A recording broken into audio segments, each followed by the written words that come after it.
Special program, scorecard, free scorecard. It's a beautiful day here on the north side. We haven't said that a whole lot. The wind is blowing out, the sun is shining, and we are set for Cubs baseball on Comcast Sportsnet. The Cubs try to get back to 500 for the 10th time this season as they host the LA Dodgers.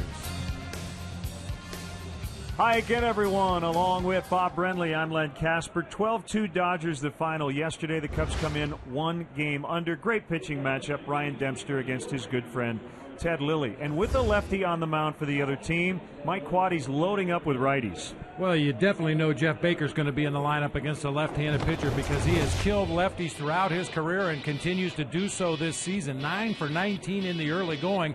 Good numbers against Ted Lilly as well. And for Reed Johnson, we talk a lot about Castro and Barney and the energy they give to the team. Well, Reed Johnson fits that bill just as well, even though he's a veteran. Ted Lilly won 47 games between 2007 and 2010 with the Cubs. He's now with his original organization, the Dodgers, and it might be a little strange for him pitching with another team. I'm sure it will be a little strange for Theodore. He had a great run here in Chicago, one of the most competitive guys we've seen in a Cubs uniform, and I'm sure he'll be exactly the same wearing Dodger blue instead of Cubby blue. And those pitches you just saw were thrown on Monday. His best outing of the season as he got his first win against the Atlanta Braves. Probably his best friend in the world is Ryan Dempster, but not once the first pitch is thrown. No question about it. Two very competitive guys, two very good friends, but Ryan Dempster looking to improve on those numbers here at Wrigley Field. And he's also looking for his first quality start.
By your Chicago area and Northwest Indiana Lexus dealer, who invites you to test Lexus today. Blue Cross and Blue Shield of Illinois. 75 years of being right here in Illinois means no one's closer to your wellness. Experience wellness everywhere. Subway. Every day at Subway, choose from many delicious regular footlong subs for just $5. Subway, eat fresh. Honda. Visit your local Honda dealer today or go to shophonda.com and find great values on a new Honda. AT&T Ubers. Find out more of what's possible at att.com. AT&T. Rethink possible. And by Southwest Airlines' new Rapid Rewards. Unlimited reward seats and no blackout dates. Beautiful day here at Wrigley Field.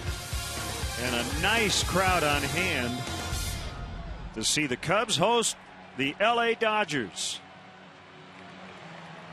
Now, Don Mattingly's Dodger Southwest starting lineup, former Cub Aaron Miles in the leadoff spot. He's playing second. Casey Blake at third. Andre Ethier working on a long hitting streak. Matt Kemp in center. Jerry Sands plays left. It's Loney at first. Rod Barajas, the veteran, back of the plate. Jamie Carroll hitting eighth today. And former Cub Ted Lilly batting ninth. take a look at the Cubs defensively today. Soriano, Bird, and Reed Johnson across the outfield, left to right. It'll be Ramirez, Castro, Barney, and Baker across the infield, third to first. Giovanni Soto doing the catching today for our Lexus pursuing perfection starting pitcher, Ryan Dempster, making his 5th start of the year. It's been an uncharacteristic start to a season for Ryan Dempster in the fact that he just cannot seem to keep the ball down in the zone. That sinker, slider, splitter combination, much more effective when he's down around the knees. Here's Aaron Miles, a switch hitter, taking a strike. A reminder, Comcast Sportsnet celebrates Earth Week. Green is universal. Well, there's a huge incentive for Ryan Dempster to keep the ball down today because the wind is gusting straight out the center field. Very different conditions than what we saw yesterday. This is one of those games on the surface, Len, with Ryan Dempster, who has historically been a sinker ball, ground ball pitcher, would appear to have a slight edge over Ted Lilly, who is a fly ball pitcher. With that wind blowing straight out today, hopefully the Cubs will get some up into that wind. Wind in the 1-2. A fly ball hit out toward Reed Johnson. And he makes the easy play for the first out. Check in on the umpires. 13-year veteran Jeff Nelson will get the plate from Minnesota. Marty Foster, Bill Welke, and the crew chief Tim Cheetah around the bases. We'll see if Jeff Nelson gives the pitchers that bottom part of the strike zone that Tim Cheetah did not give the pitchers yesterday. Casey Blake lays down a bunt, and Dempster will just pick it up after he could not make the catch. Blake will have himself a bunt base hit. Once Dempster committed to trying to catch this bunt in the air and can't get there, that's going to be an easy base hit for Casey Blake. Now, hindsight's always 20/20, but Blake does not run particularly well. If Ryan lets that ball drop in front, picks it up, they probably get an easy out at first base. Now it's Andre Ethier with a 19-game hitting streak. It's a new career high, and it's the longest in the majors this season. 1 for 2 with 2 walks, an RBI, and a run in the opener. And he fouls it off. Let's bottle up this weather. Just beautiful. Temperatures in the low 60s. Southwest wind at 12. It took the Cubs about 3 hours to get here to Chicago from spring training. It took the Sun about 3 weeks to make it north.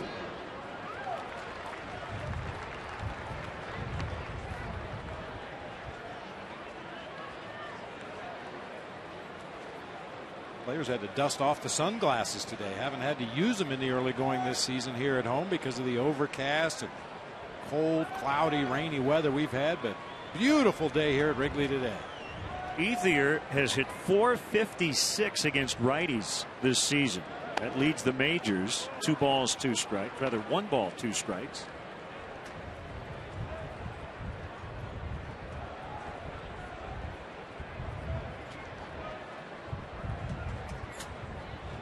Well, a tough go for Dempster here at Wrigley.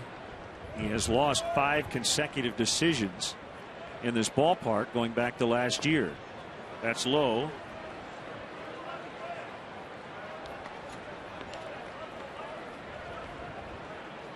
Dempster looking for what would be the Cubs' 168th strikeout in the early going. They lead the majors in punch-outs, just ahead of the Cincinnati Reds.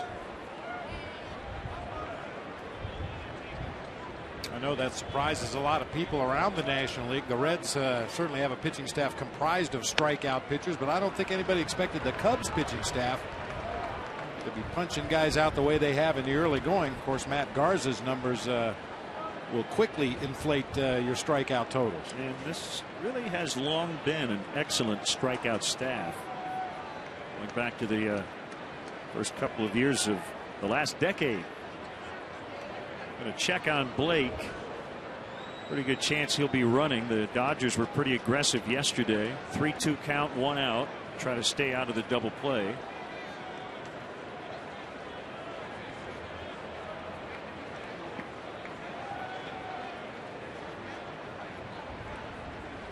Blake takes off, and that's ball 4.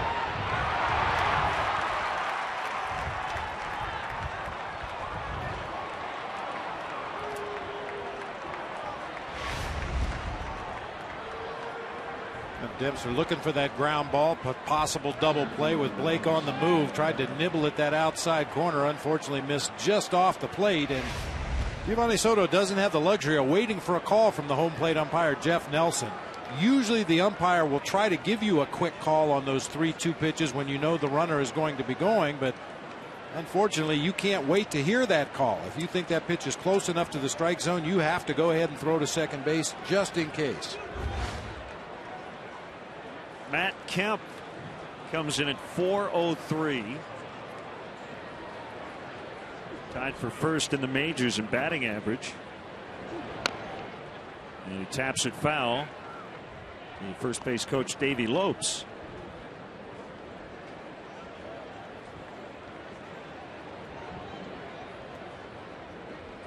There's the former Cub.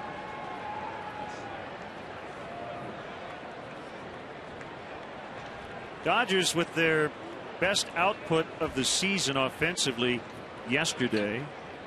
12 runs on 14 hits. 0-2. Half their runs came in a 6-run third. A little bit of a hanging slider that time from Ryan Dempster. About 85 miles an hour right in the middle of the plate, but enough off speed that Kemp was way out in front. 0-2 on the way. A liner that's dropped, and they're going to turn 2. It would have been 2.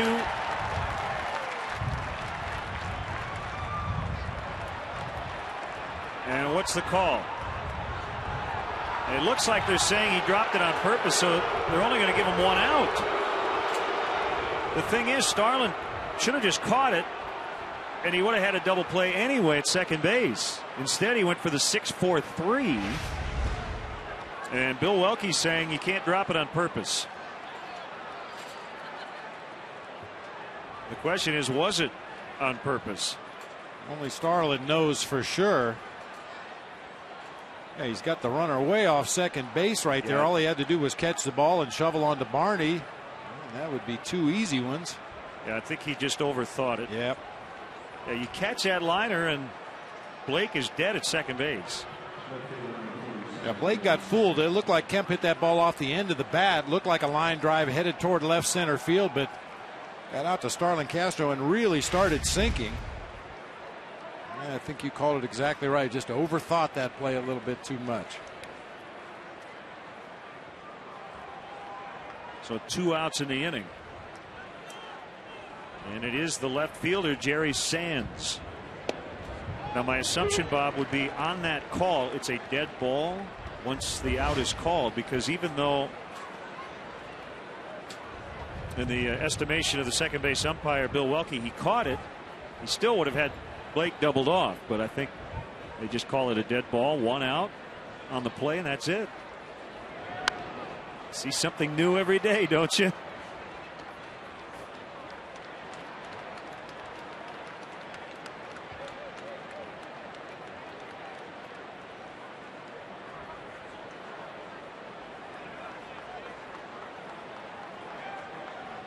Oh, 0-2 to Sands.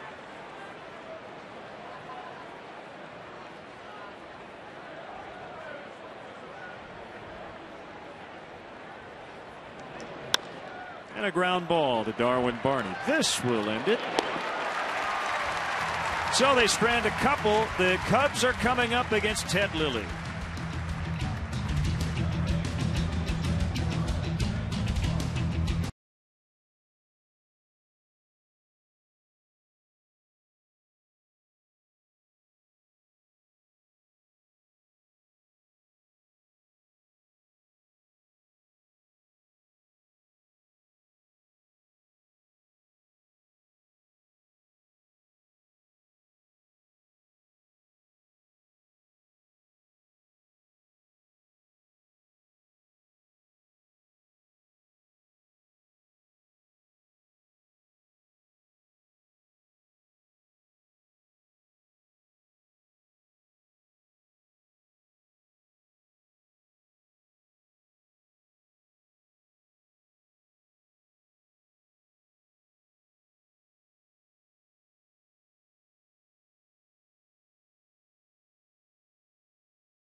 Barney Bird. Starlin hit third in back-to-back games. He's now in the leadoff spot again. Ramirez Baker at first for Carlos Pena, who struggled against lefties. Soto catches. Soriano in left. Reed Johnson, the former Dodger, in right, and Ryan Dempster, the pitcher. Take a look at the Dodgers defense today. Same outfield as yesterday. Jerry Sands in left, Matt Kemp in center, Andre Ethier over in right field. It'll be Casey Blake and Jamie Carroll once again on the left side of the infield. Aaron Miles, the former Cub, getting the nod at second base today. James Loney over at first. Veteran Rod Barajas doing the catching today for one of our favorites after game time today, Ted Lilly. See his numbers so far on the season. 3 very pedestrian starts to begin the season, but a real good one last time out against Atlanta when he went 7 innings of 4-hit shutout baseball. Ted's 35. Born in Torrance, California, and originally was with the Dodger organization. He never did pitch in the big leagues before being dealt to Montreal back in July of '98. Made his major league debut in '99 with the Expos. And here's his 1-0 pitch. 2-0 on Castro. We know Ted Lilly throws a couple of different fastballs, a tailing, sinking fastball, one that appears to cut in on righties. He says it's just a straight 4-seamer. The big curve, backdoor slider, straight changeup, and he'll change speeds on all of his pitches. Cub fans will remember, especially last season, there were a number of starts early in the year where the first pitch of the ball game would be a fastball at 78 miles an hour. And he can reach the low 90s with his fastball, but he will vary the speed depending on the situation and try to take advantage of the hitter's aggressiveness. 2-1 pitch, swing and a miss. A reminder, we will be leaving this Cubs game at 1 o'clock for Bulls playoff coverage of Game 4 from Indianapolis. Please switch to Comcast Sportsnet Plus to see the Cubs game in its entirety at CLTV in Chicago, or go to csnchicago.com for the channel number.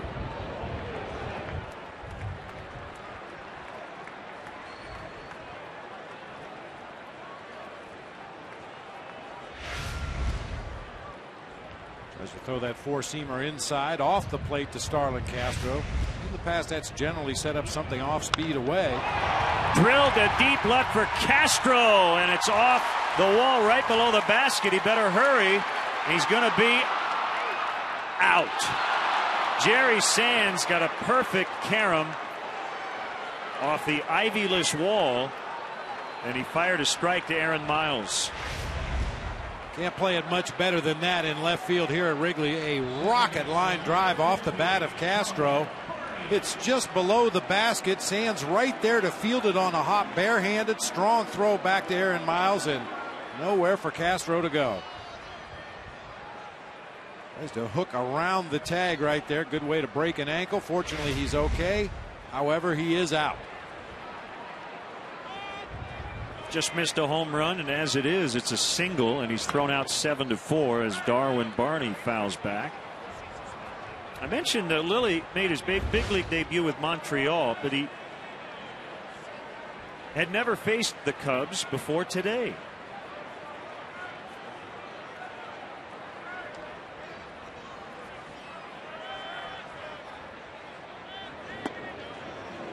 Oh, 1 drops low. 1 ball, 1 strike. A bunch of guys in this lineup have faced Ted Lilly, including the guy on deck, Marlon Byrd, who's 5 for 11 against him in his career. Another ball hit pretty well. This one's going to be over the head of Matt Kemp. And Barney will have a double. That ball really took off on Matt Kemp.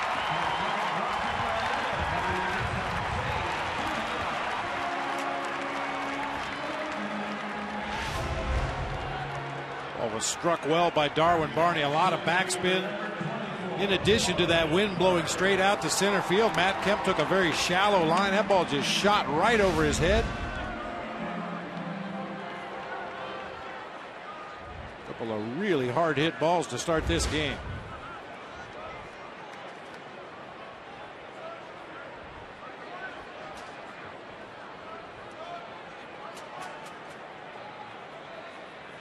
Bird, a career .384 hitter against the Dodgers.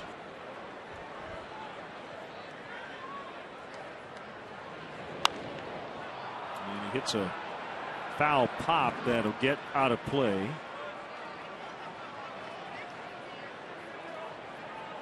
Follow all of today's stats and info in real time with Cubs in-game live only at csnchicago.com. Brought to you by Honda.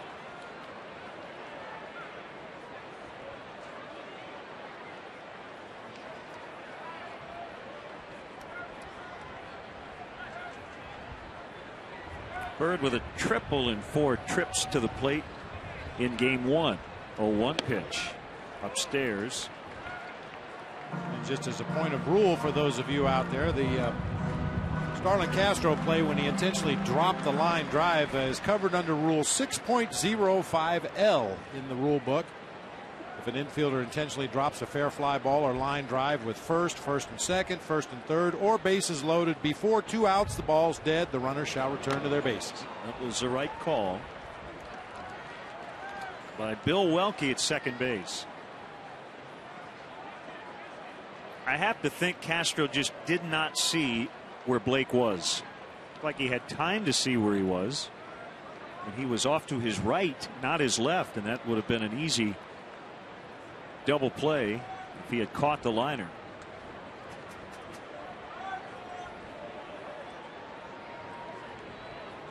Kick in the 1-2. Shallow right. Miles isn't going to get it, and neither will Andre Ethier. Barney holding up at third, so blue base hit for Bird. Cubs have 3 consecutive hits to start this first inning. They're at the corners with 1 out.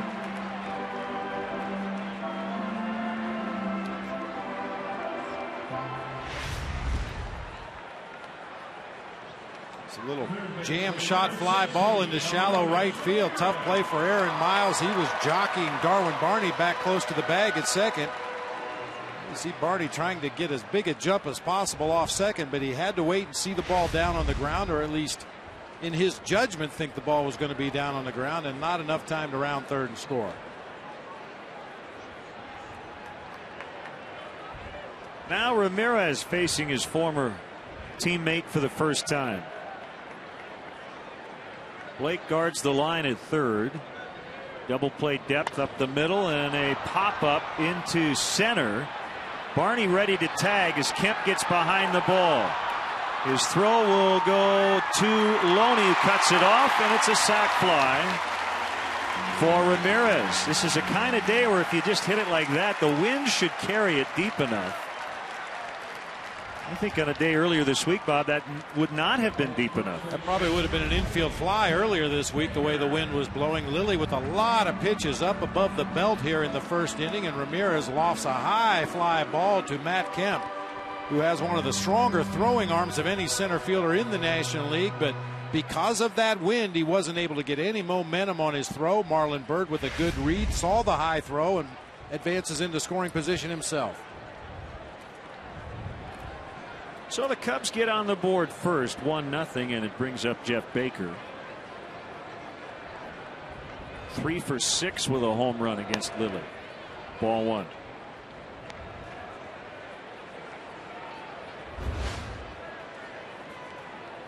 Second start of the year at first for Baker. He's in there for Carlos Pena.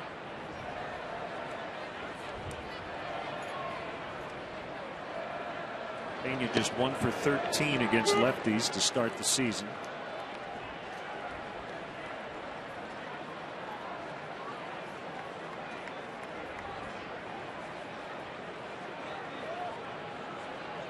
Starting to feel like summer, or at least spring.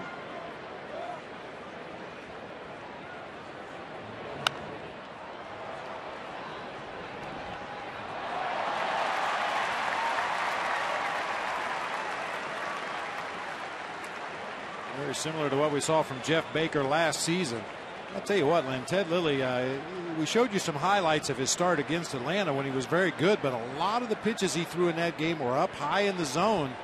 Seems to be repeating that pattern here so far today. Curveball was up, but Baker hit it off the end of the bat. And it's Ethier to make the catch. Cubs with 3 hits. They score 1 run and lead 1-0 after 1.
Kaplan and Todd Hollinsworth will break down the game and preview the Cubs' next matchup.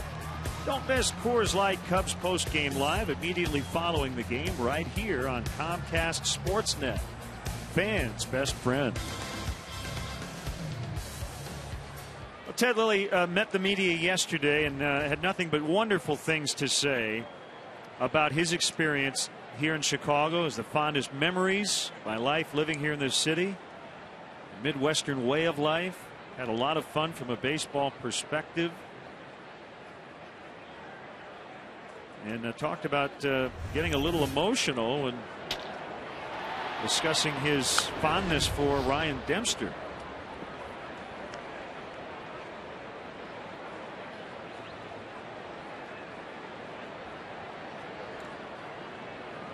Ted flew in from California in December to attend the funeral of Ron Santo. And I know Ronnie would have loved knowing that Ted made the trip to pay his respects. They were very close. A very vivid picture in my mind of Ted on a Saturday like this, sitting in the clubhouse at one of the long tables in the middle of the clubhouse, maybe eating some cereal or an egg sandwich, and Ron sitting right across for him, having a cup of soup and just talking baseball.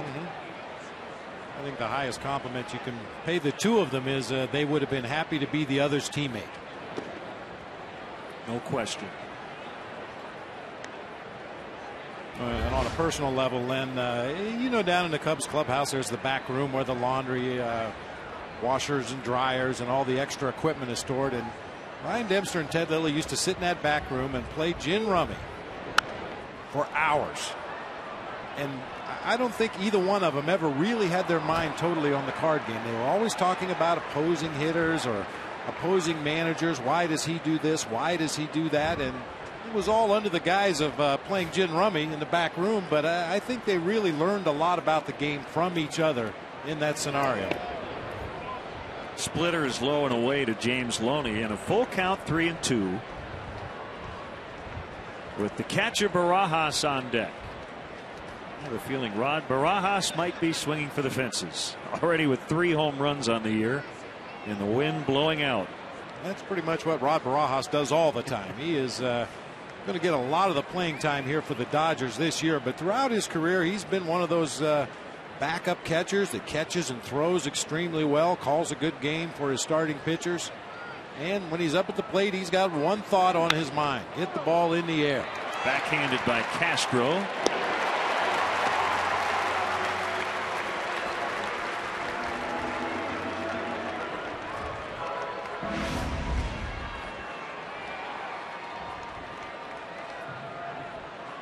routine play for Starlin Castro. However, those are the ones he's had some issues throwing the ball across the diamond. No problems that time. Right on the chest to Jeff Baker for the first out.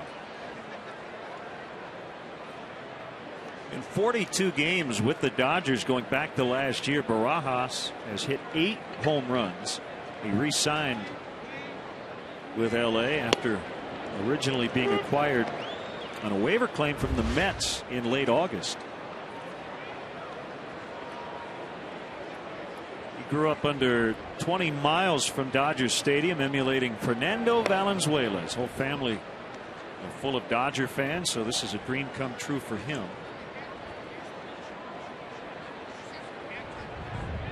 Well, as a manager with the Diamondbacks, I never was even a little bit concerned about our catching situation. We had Damian Miller as our starting catcher, who was as good as they come, handling a pitching staff and calling a game, and provided his share of offense and backing him up. Most of the time was Rod Barajas, and we lost absolutely nothing defensively, and maybe even gained a little bit of power when Barajas was in the lineup. Swing and a miss. Dempster's first strikeout. Hey fans, watch the Cubs take on the Rockies this Monday at 7:05 right here at Wrigley Field. Be sure to arrive early. The first 10,000 adults 21 and older will receive a Cubs washed cap, compliments of Bud Light. For more information and to purchase tickets, visit Cubs.com.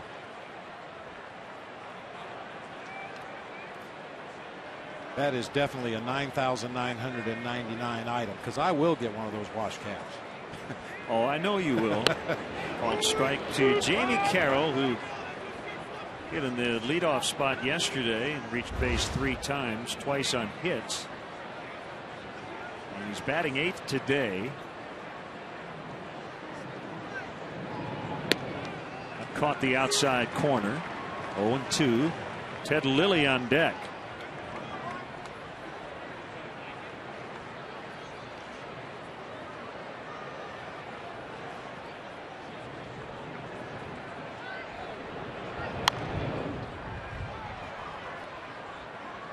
The Lilly and Dempster at bats today, worth taking note of. I don't know this for a fact, but I would bet there's at least a dinner bet on who has the best offensive day. Could be a lot more costly than that to the loser, but let's see how they approach each other in this game today. Jamie Carroll, very pesky batter, and on the 0-2 pitch he singles to right, and that'll get Lilly up to the plate. I think pesky's a real good word for Jamie Carroll. That's the kind of player he is. That's the kind of hitter he is. You get to 2 strikes, you feel like you have him in a hole, and he slaps the pitch to the opposite field, finds a way to get on base. Nice hand for Ted, who likes to jog around the warning track before his start, and he got a standing ovation from all the fans in the bleachers. I'll tell you, for some of the Chicago Cub fans, Ted Lilly will forever go down in history for running over Yadier Molina at home plate down in St. Louis. I don't know if I've ever seen a pitcher go after a catcher the way Ted Lilly did that day. Nothing malicious about it, nothing dirty about it, just clean, hard baseball, and he bowled over the Cardinals catcher, and I think forever earned a place in Cub fans' hearts. 1-1 on Lilly. By the way, with the long outing for Jeff Stevens, almost 90 pitches, 3 1/3 in relief yesterday, the Cubs did make a roster move. They have brought up right-hander Justin Berg and sent Jeff Stevens to Iowa, where he'll get a few days off. You could see this one coming. Stevens was not going to be available for a few days. And good to see Justin Berg back in the majors. Tough way, though, for Mike Quaddy said it's never easy to send a guy out, but Jeff Stevens did everything the Cubs asked him to do yesterday by taking on as many pitches as he could. Lilly able to hold up, and it's 2-2.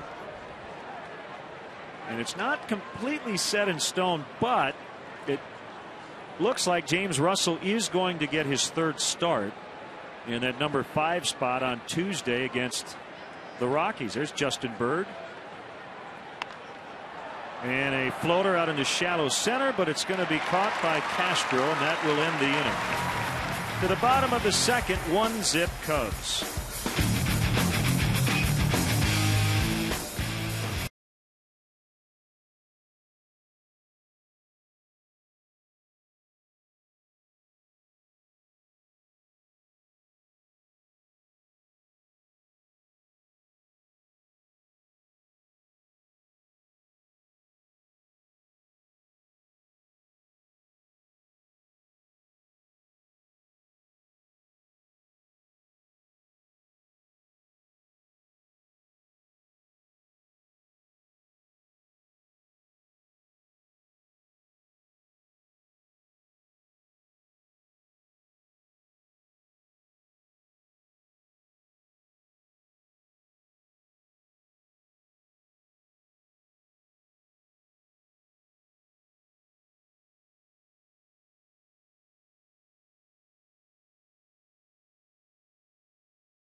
Action at Wrigley. Coverage begins at 12:30 with Chevy Cubs pregame live.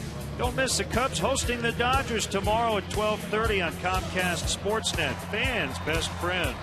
Hiroki Kuroda against Carlos Zambrano, and there are still tickets available. We hope you can make it out to the ballpark. If not, catch it right here on CSN. Great crowd today for Cubs baseball on the north side.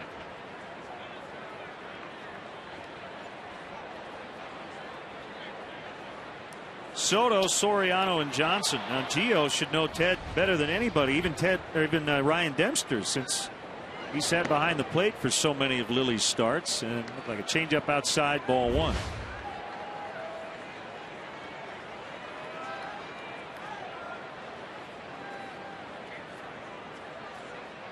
And it's the classic Gio thinking, okay, 2-0 count. What would I ask for Ted to throw? And Ted thinking, what would Gio have asked for me to throw? And what's he thinking that I'm thinking that he's thinking that I'm thinking?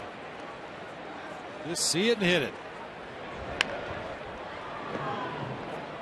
I think Ted likes those kind of matchups where he has a hitter at the plate that maybe is a little familiar with him, either in the case of Giovanni Soto, a guy who caught him, or against hitters that have had a number of at-bats against him. I think he can use that against the opposing hitters. 3-1 with Soriano on deck. Wind has shifted just slightly toward right, but still blowing out. Outside corner. 3-2. Well, those flags right now, Bob, hanging on for dear life on the pole out at center. That ball never did get to the outside corner.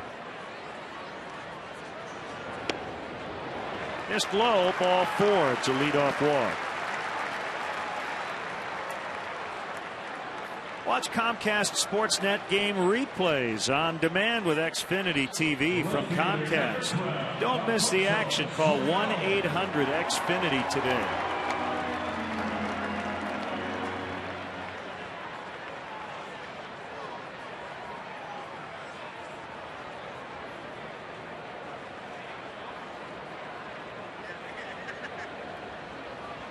The only negative about today, it might be a bit of a bad hair day if you get stuck in that wind. But you know what? I was just thinking that shot we had of that young lady with flowers in her hair. A couple things we haven't seen much of this spring. Flowers in hair, because everybody's been wearing toboggan caps and hoodies. Short lead by Soto. Big leg kick by Lilly. The fastball is off the inside corner.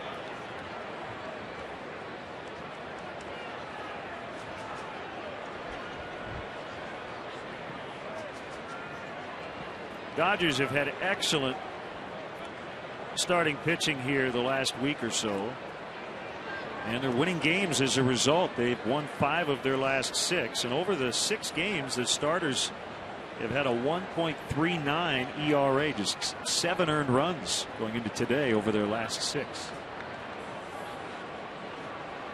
Paul Sullivan, I think he's off today. Check his ticket. Dave Van Dyke covering the Cubs for the Chicago Tribune.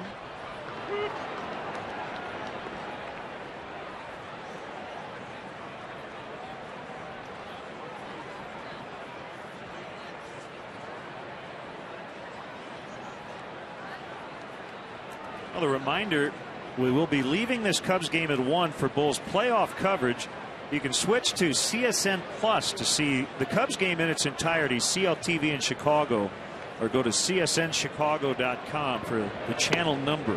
Called strike 3, got him on a fastball inside corner for Lilly's first strikeout and the first out of this inning. Not so sure about that. We'll get a look on pitch tracks. That's that 4-seamer inside. Pitch track says it's off the plate inside.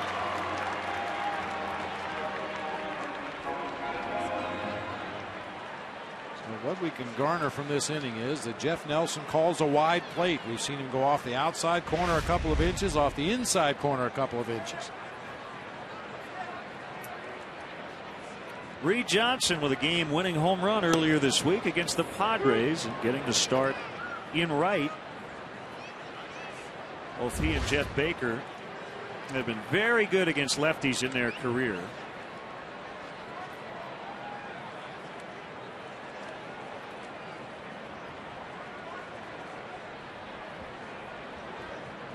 Johnson was a Dodger last year, and he sprays this one foul into the upper deck.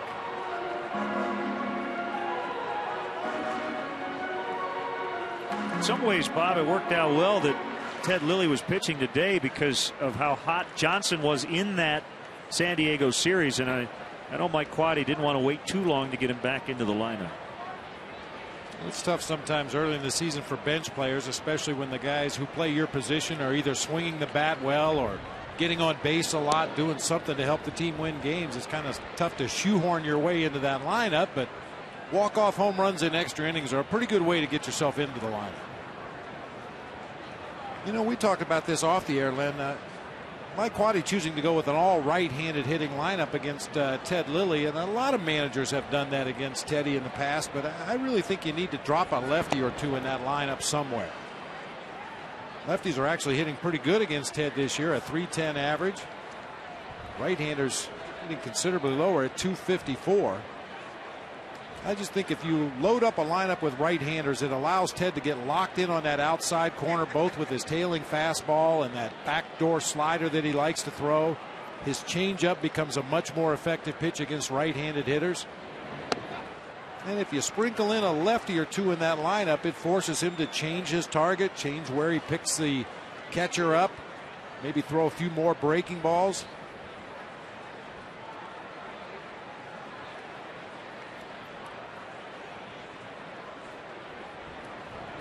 Two on Reed Johnson.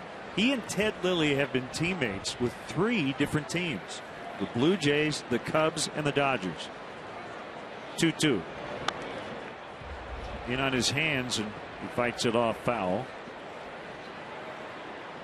I would be curious to know what the major league record is for 2 players playing together on different teams. That's a lot. Be teammates with the same guy with 3 different clubs.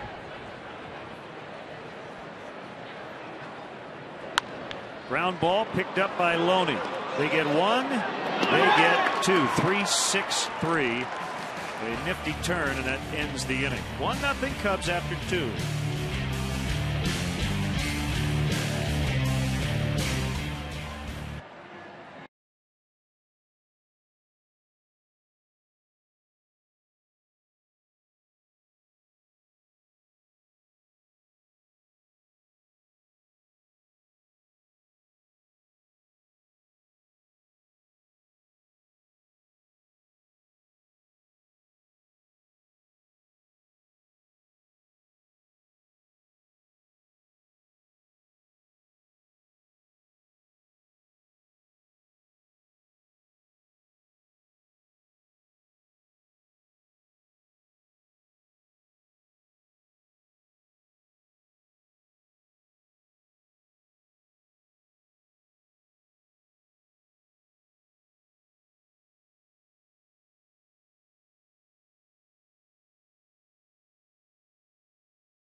more on defense. James Loney, a very underrated defender at first base, made only 4 errors in 161 games last year. Starts the nifty 3-6-3 double play to bail Ted Lilly out of the inning.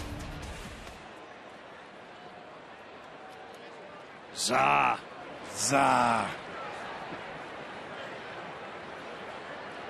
Most people would grab it by the crust. Kids don't care. No. Just haul that thing and go to eat.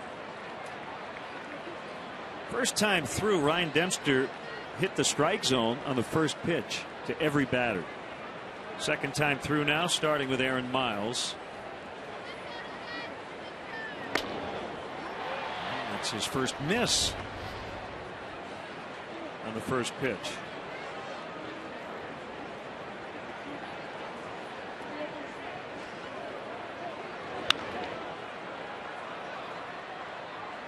Get out of play on the left field line.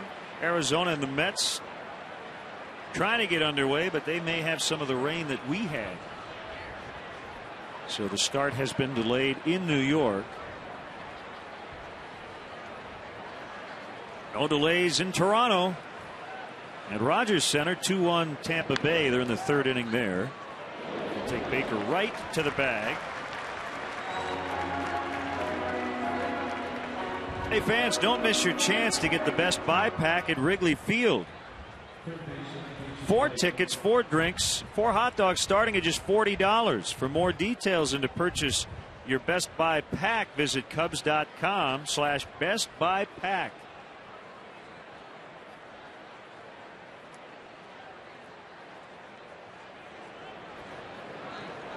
A lot of big games coming up here at Wrigley Field. Rockies come in Monday through Wednesday, and then the next homestand will feature the Reds, the Cardinals, and the Giants, defending champions. Again, there are still seats available for tomorrow's Game 3 of this series. 2-0 on Casey Blake, who bunted his way on in the first inning.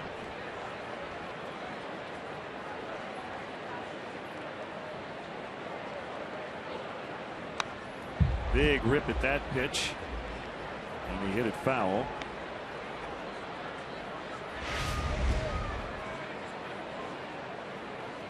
We've got a good pitch to hit right there. Fastball, middle of the plate in, a little bit up. Blake, however, just a little tardy. That's high on the slider. It's 3-1.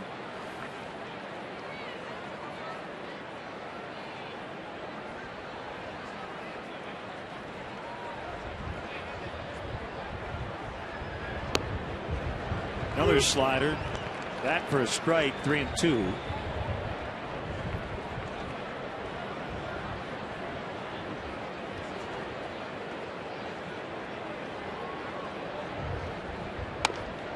And ball 4.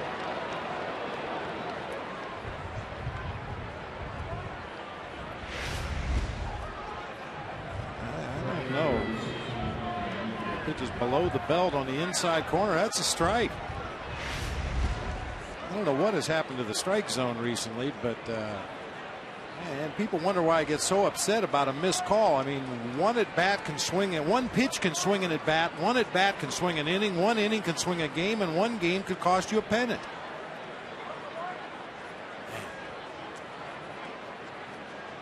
Ethier walked his first time, and it's a bouncer to Barney.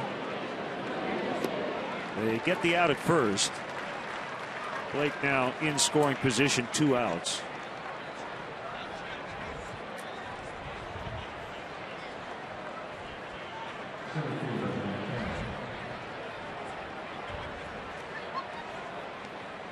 That'll bring up Kemp. 0 for 1. He lined out to Castro. Cubs thought they had a double play, but because Castro dropped the ball on purpose, only 1 out was given on the play. Dempster would then get Sands to ground out to end that inning.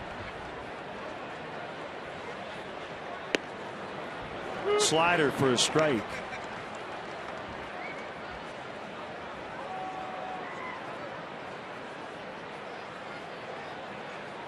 Indians and Twins are in the third. No score from Target Field. Carmona and Dunsing on the mound in that one. This pitch from Ryan Dempster after jumping ahead on that first pitch slider. Fastball up and in, pushing Kemp off the plate. I don't think he should see another pitch that he can get a bat on the rest of this at bat. No doubt about it. He's the hottest hitter in this Dodgers lineup. The guy that can really do damage with one swing of the bat. You've got first base open. And young Jerry Sands in the on deck circle. And a squibber that gets in the right, and the Dodgers tie it. And a struggling Jerry Sands, who will come up now in a tie game as Matt Kemp picks up RBI number 16 on the year, and it's 1-1. That's exactly what I was talking about earlier. The walk to Blake ends up costing the Cubs. Tried to run a sinker in on his hands, and Matt Kemp is so strong he just muscled it through that right side of the infield to tie up the ball game. That was a case where Mike Quade was probably deferring to Ryan Dempster's experience on the mound, trusting that he wouldn't throw anything that Matt Kemp could do damage with. Unfortunately, he was able to do damage anyway.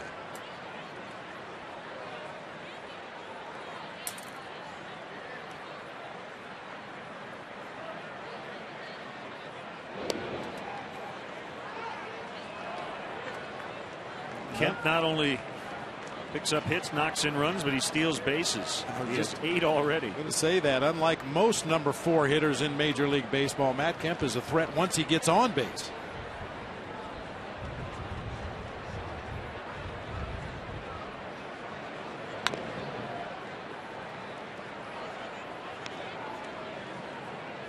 Pretty quick journey through the Dodger minor league system for Jerry Sands.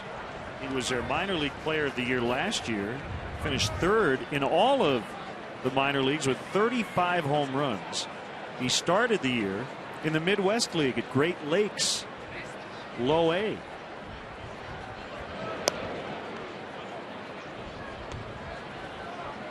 So a year ago, about this time, Bob, he was playing games in Midland, and Lansing, and Grand Rapids, and Peoria, Appleton. And now he's an LA Dodger playing at Wrigley Field in front of a packed house. They pitch out, and Kemp was not running.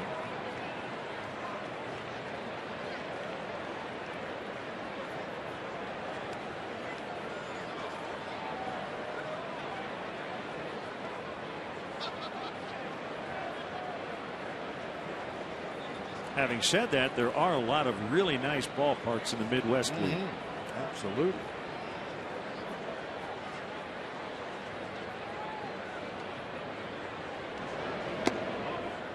Two and one. Of course, I'm a little partial to the ballpark down in Peoria. Rocky Vanaken runs a real good show down there. You might even see Pete hanging around the ballpark from time to time if you go out to catch a Peoria Chiefs game. Could not recommend it more highly. Chiefs are 7-7. They were rained out yesterday. Doubleheader today. Lefty Cam Greathouse on the mound for the Chiefs. The star of the show in the Cubs minor league system on the mound has been Rob Whitenack with Daytona. He's 3-0 with a 1.17 ERA. 6 innings against Lakeland last night. Gave up 2 hits, 1 run.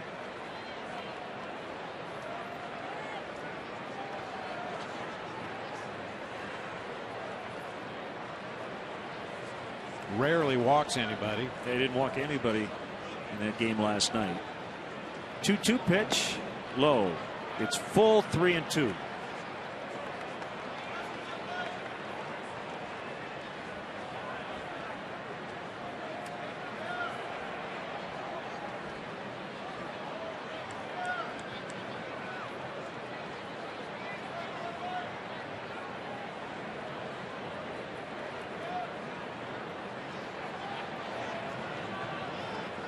Kemp takes off. Sands couldn't hold up on a pitch off the plate, and that'll be the inning. Kemp with the RBI single makes it 1-1.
Lilly quoted in the Daily Herald on his former teammate Ryan Dempster. Can't sit here and tell you how much respect I have for him, for a person first and foremost.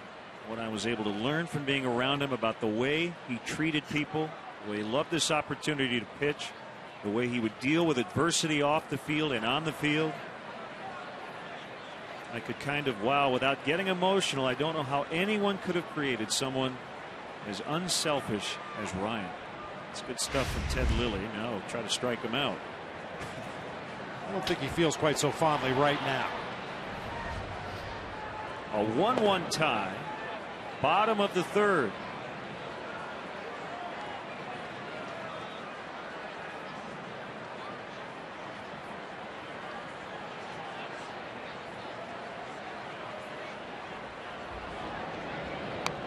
Big swing, 1-1. This is a green game here at Wrigley Field. We've been talking about Earth Week. Cubs have teamed with Constellation Energy to host the first ever green game. We have recycled blue paper for each team's game notes, which I kind of like.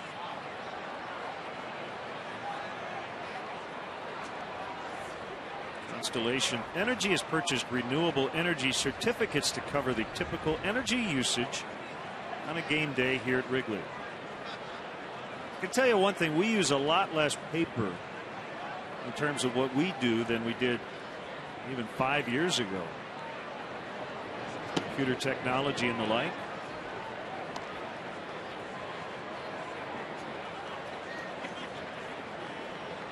Got our media guides for every team in Major League Baseball on a little memory stick that you can just pop into your computer rather than carry around piles of media guides. Foul pop. Barajas is going to make the catch near his own dugout.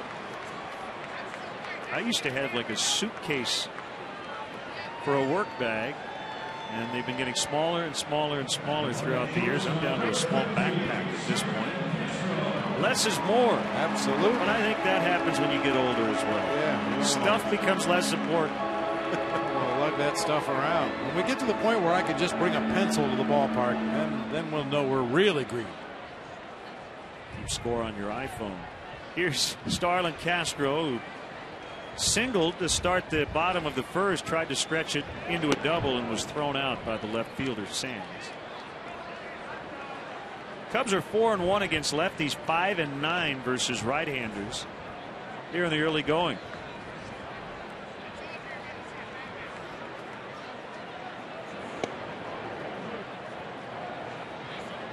A win today would get them to 10-10, and it would set a major league record for consecutive stops at 500 to start a season. It'd be their 10th time at 500.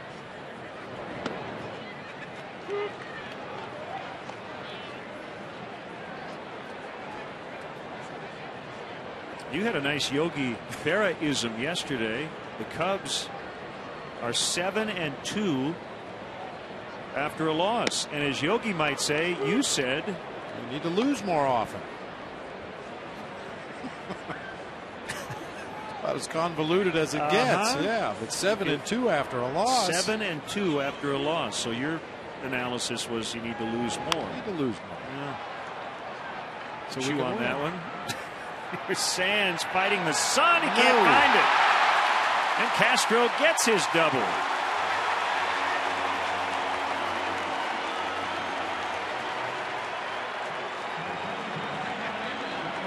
Welcome to day baseball at Wrigley Field, Jerry Sands. That ball was in the air for a long time. A high pop up to medium depth left field. I don't think Sands ever saw that baseball. Trying to shield his eyes. He's got the shades on. Has no idea where the ball was. With a little more experience, a few more years in the big leagues, a few more games here at Wrigley, he'll learn how to play that ball off to the side and try to keep it out of the sun. I guess the Cubs should just try to hit pop flies to left.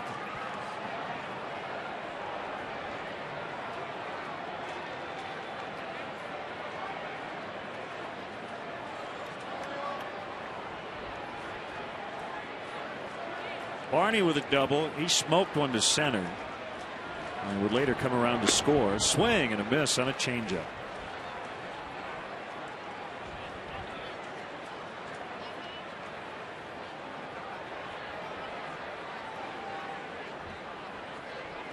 Teddy kept his foot on the rubber here? Have you been for noticing? the most part. Yeah, I haven't seen him sneak up in front yet. He is working off that far extreme third base side of the rubber just with his toe making contact. That gets by Barajas.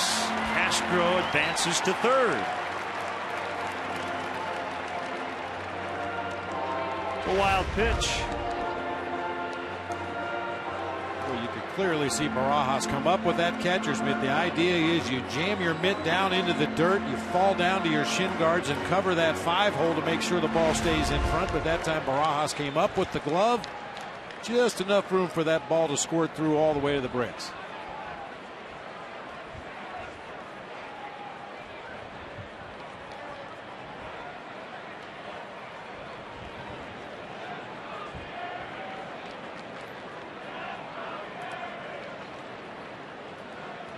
Infield in for a 1-1.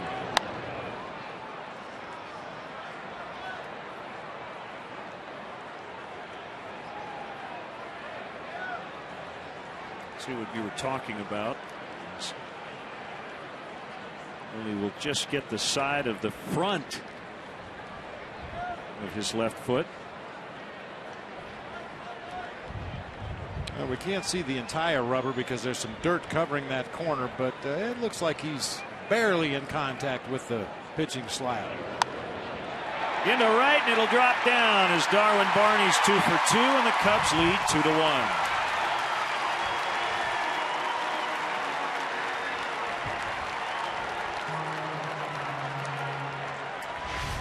Top two guys. In fact, if you add Bird to the list, a combined 5 for 5 to start the game. Hanging breaking ball that time from Ted Lilly, up and out over the plate. A lot of hitters would see that breaking ball up in the zone like it was right there and try to jerk it out of the ballpark, and invariably you're going to roll over the top of that breaking pitch and hit a ground ball to the left side. But that time Barney stayed right on it, shot a little floater out there into right field for an RBI.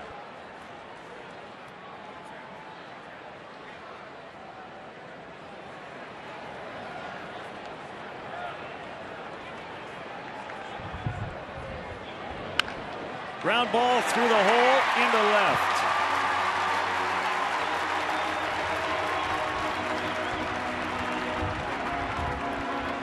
So maybe Marlon Burt starting to heat up again. Good to see. Fastball middle cut. He just jerked it through that big hole on the left side of the infield as Carroll was shading close to the bag at second in anticipation of a possible double play, and Marlon found that hole. Ramirez with a sac fly, picking up his 9th RBI. That was in the first.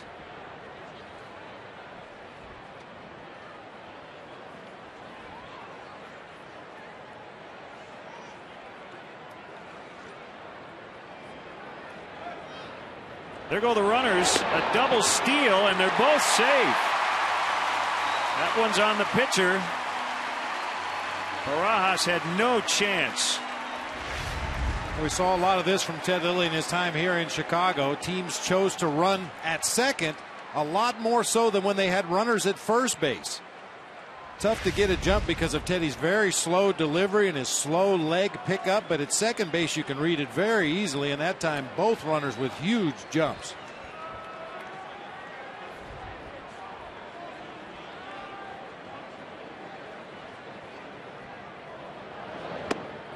Home run swing. Ramirez came up empty, 0-2. Cubs were 2 for 3 in stolen base chances. They just doubled their entire season output on one pitch. At one time we wondered if the Cubs would steal any bases this year.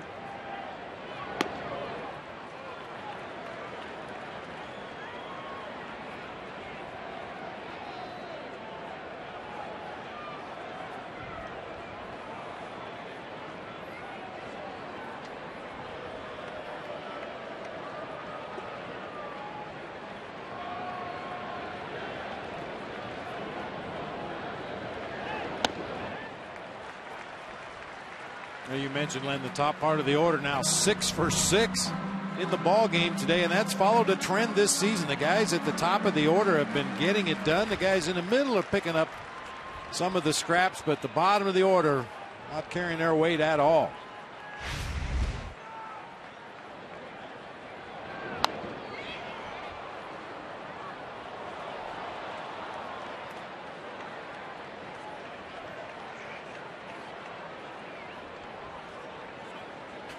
Busy.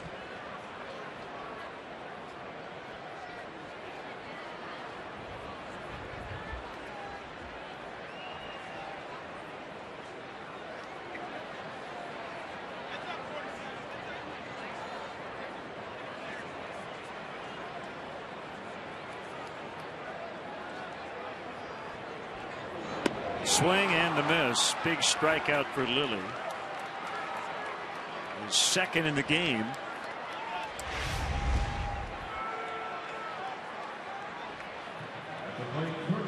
Sometimes it's hard to figure out how Ted Lilly throws that four-seam fastball at 88 miles an hour on the inside part of the plate and gets swings and misses from good fastball hitters, but he sets that pitch up so well with his off-speed stuff, nibbling at the outside corner, elevating pitches in the middle of the plate, and when he does come down and into the right-handed hitters, it catches him by surprise. I was going to say, for his career, he has struck out 7.7 per 9, so almost 8 batters per 9 innings. This year down below 6. Small sample size, certainly.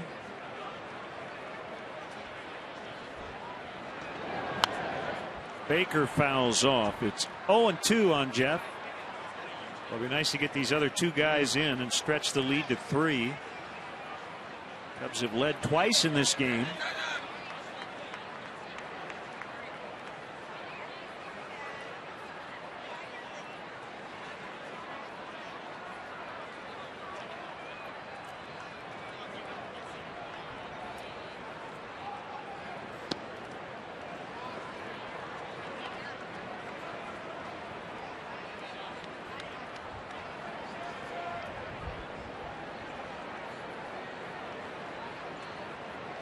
With the wind condition and sun, we added about 10 degrees. You'd think it was late June, early July.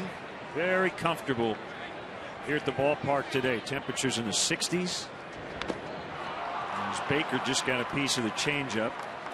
Still 1-2.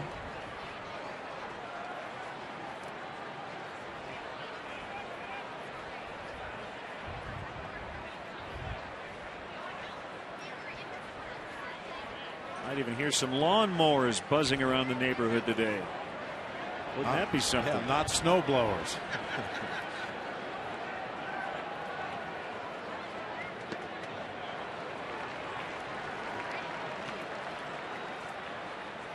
Add and subtract, add and subtract. That's Ted Lilly's game, especially when he gets ahead of a hitter. And that's why it makes his 87, 88 mile an hour four-seamer feel like low to mid 90s.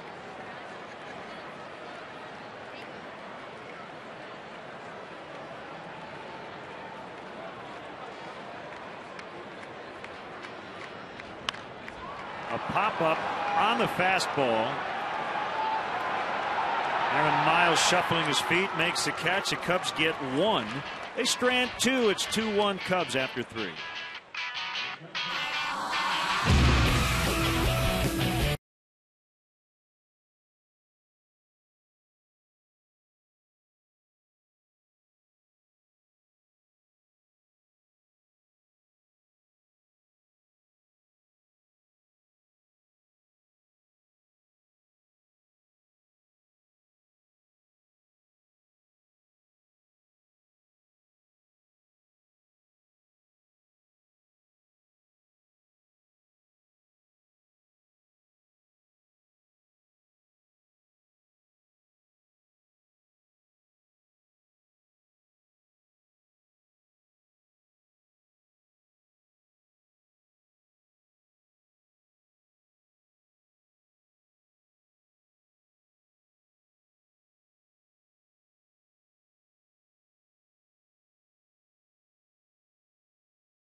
meal from Taco Bell. Open 1 a.m. or later.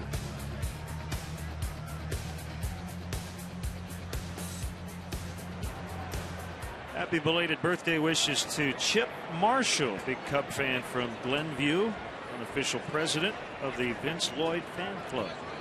Also want to give a shout out to Grandma Marshall and all of the family and friends watching in Cedar Rapids, Iowa today.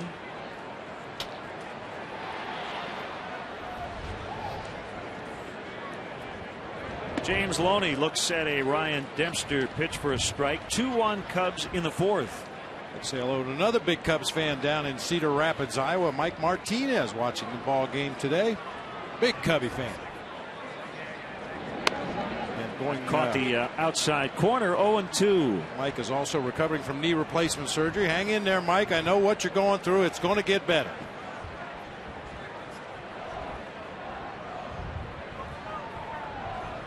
Do you have your old knee somewhere, by the way? You know, I thought about that. That would have been nice to keep in a mayonnaise jar somewhere. What could you fetch on eBay for your old replaced knee? Oh, I've been warned that you can't sell body parts on eBay. Is that something you'd considered before? I don't know if I want to go down this road anymore. Forget I asked.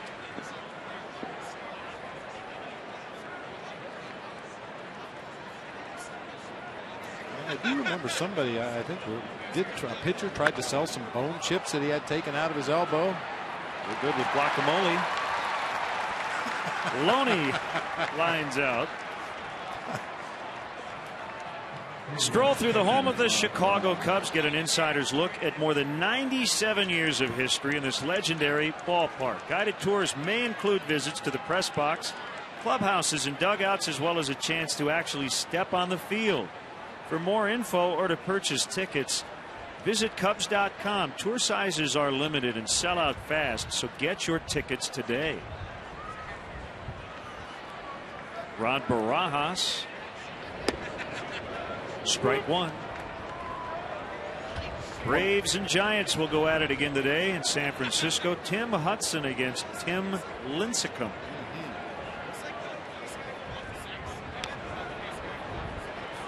Dempster picks it up and gets Barajas. One more Cubs hello and get well wishes to Debbie Oshana from Niles. Comes from your friend Lieutenant Dave in Arizona. Braves a 4-1 winner last night over San Francisco.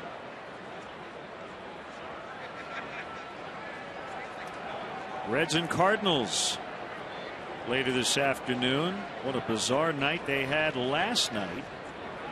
With impending rain, they started the game on time, and a couple minutes later they had over a 2-hour rain delay. Kyle McClellan was supposed to start, but Tony La Russa made a late switch. He went with Miguel Batista instead, who walked Drew Stubbs on 4 pitches, threw 2 more to Brandon Phillips, and then they stopped the game.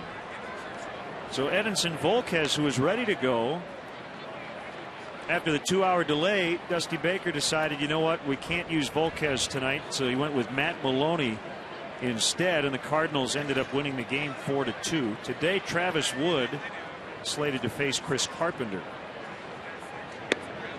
Normally they don't start a game knowing the rain is going to hit that soon. The home team does determine when the game starts. However, once the first pitch is thrown, it's up to the crew chief.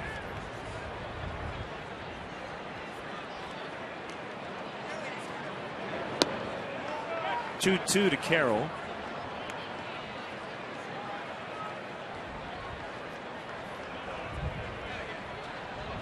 Couple different ways to look at that situation. Was that gamesmanship on the part of Tony La Russa, or if you're Dusty Baker, do you have to have a better idea of what the forecast says?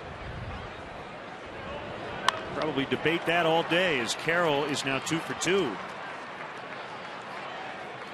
I mean, what generally, Bob, is the courtesy there? I mean, I know that you know, the Cubs, when we have rain, we often see Carl Rice and Crane Kenny down in the field, and a lot of times they go over to the visitors' dugout and inform the visiting team what the forecast looks like and what their plan is?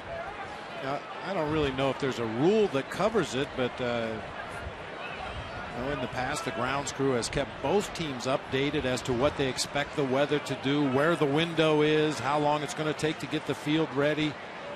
And certainly it would be easy to confuse the visiting team, but to the best of my knowledge that doesn't happen. Lilly flies out and that ends the inning. The Dodgers leave one. The Cubs have a 2-1 lead.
Happy to see the sunshine today. These guys have been working double duty throughout all the rain we've had throughout this homestand, the cold weather. They've kept the field in tremendous condition and are doing so once again today.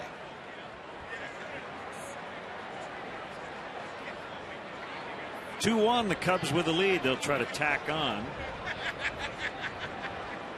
We're excited to have the award-winning indie rock band Arcade Fire sing the 7th inning stretch a little later.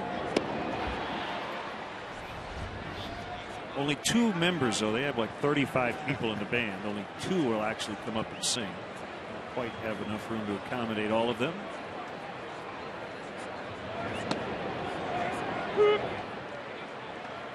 One ball, one strike. And Giovanni Soto. Late lunch for the youngster. Nap time not far away.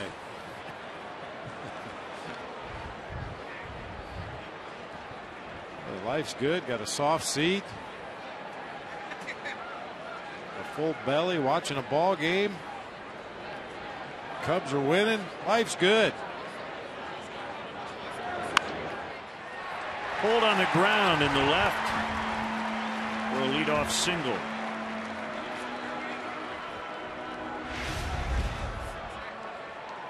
Reaches out and hooks that backdoor slider through the hole in the left side of the infield. That's kind of been Teddy's signature pitch the last couple of years. Something he didn't really throw much before he came to the Cubs, but it became a very valuable weapon for him. That slider that he starts off the plate away, gets a right-handed hitter to give up on it, and then it late breaks to the outside corner. That time Giovanni Soto ruined it by reaching out over the plate and hooking it back through the hole.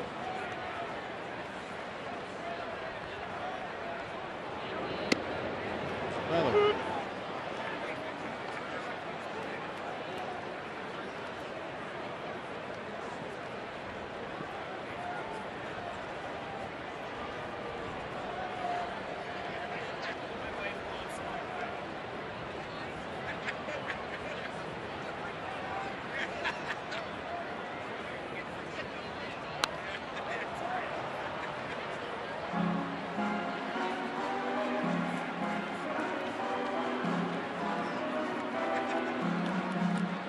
Two strikes to Soriano. Ice cream and a helmet.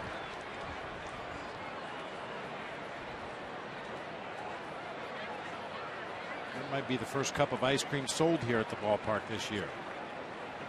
Hot chocolate's been a big seller.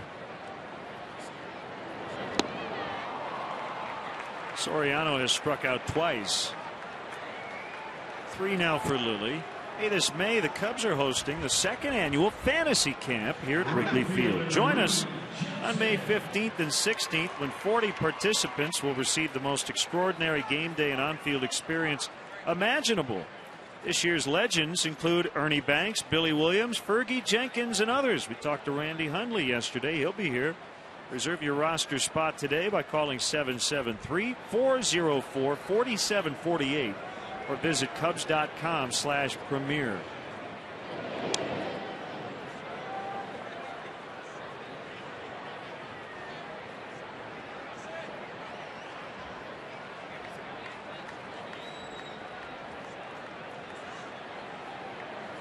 Johnson rolled into a 3-6-3 double play in the 2nd inning. Cubs lead 2-1.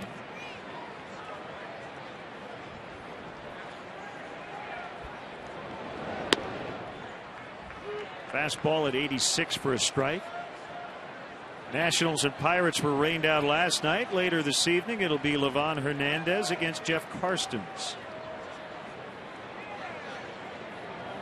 Boy, Levo just keeps on going. 2-1 with a 2.88.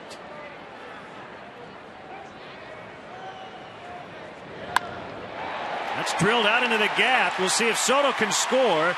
Going to roll all the way to the wall, and Gio should be able to trot home. Reed Johnson with an RBI double makes it 3-1.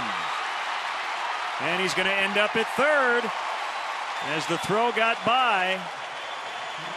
So it'll be a double and an error.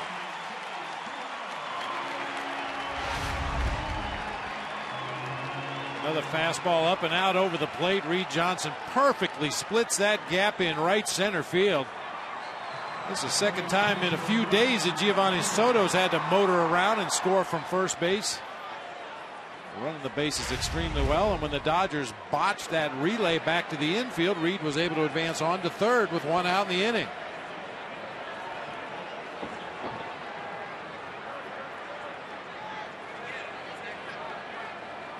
Infield in, it's Ryan Dempster at the plate.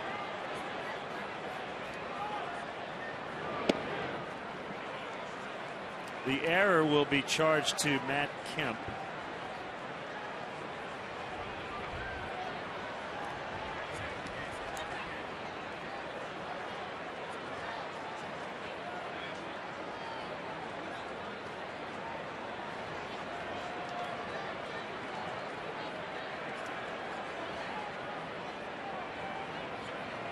The 1-0 pitch down the middle, 1-1. Gio's looking for some oxygen. Got to be some air somewhere. Deep breath. There you go. And most catchers I know have extremely strong muscles in their legs, especially their quadriceps muscles in the front of their thighs, but they're not made for running. Picked up by Loney. Johnson has to hold. Nice play by Loney for the second out.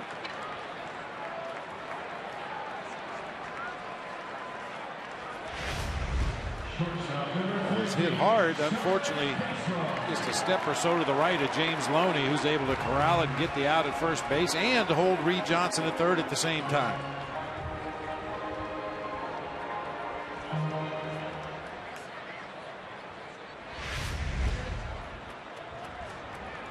Two down. It's Castro, who's already 2 for 2 with a double and a run. Almost had a no-hitter last night in Florida. Anibal Sanchez went into the ninth against the Rockies with a no-no, and the Rockies would only pick up 1 hit the entire game. That was a broken bat single by Dexter Fowler to lead off that ninth inning. So Florida now has won 4 straight. Tonight it'll be Jason Hamill against Javier Vasquez.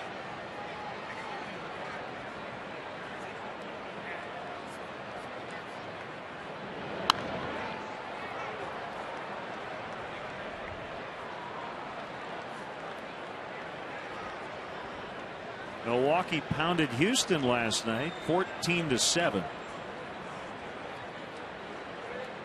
Brewers just a half game back of the Cardinals in the Central.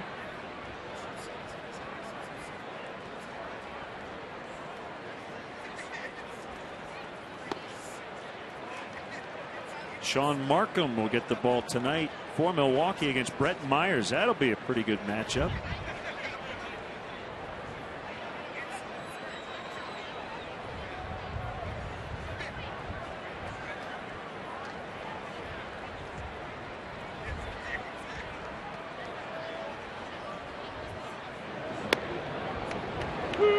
One and two.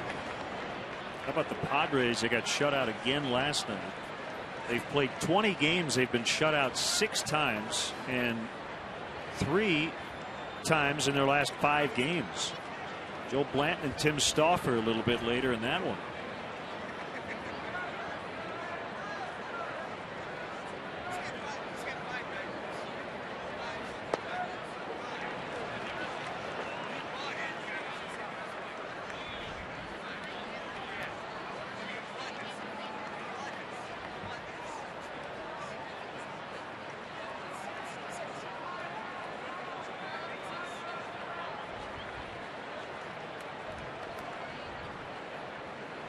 Lilly gets a sign from Barajas. Big leg kick, 2-2 pitch. Base hit left field, 4-1. Castro has 3 hits.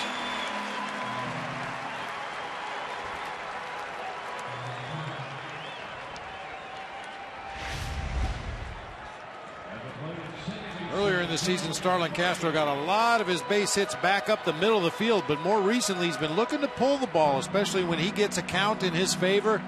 Can anticipate a fastball, and that time a good quick swing, producing that hard ground ball through the left side for an RBI. It's already 7 3-hit games for Starlin Castro.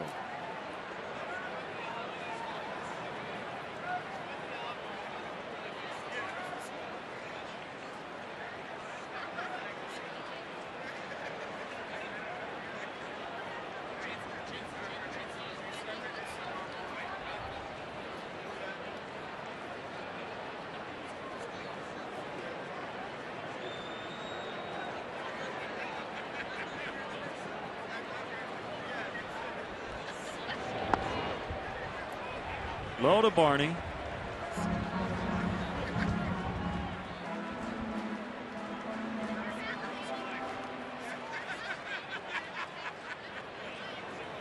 White Sox just can't get on a roll. They've dropped 8 of 9 after losing in Detroit last night. Edwin Jackson will oppose Brad Penny later today.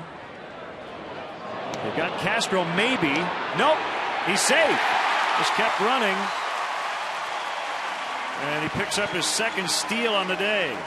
Well, that's a smart play by Starlin Castro. You may say, how can it be a smart play? He got picked off. We talked about Ted Lilly and his slow, deliberate leg kick to first base. And he will do what he tried to do right there to Castro. He'll start to lift his leg. He'll read the runner. That time Castro just outran the relay. Ted Lilly very slow with his delivery to Loney. Loney got it to second base quickly, but Starlin just outran the relay. Now, if you wait until Ted gets to the top of that leg kick and starts his delivery to home plate, you're probably going to get thrown out at second base every time. His first steal today, 3rd on the year. Cubs have 3 in this ball game.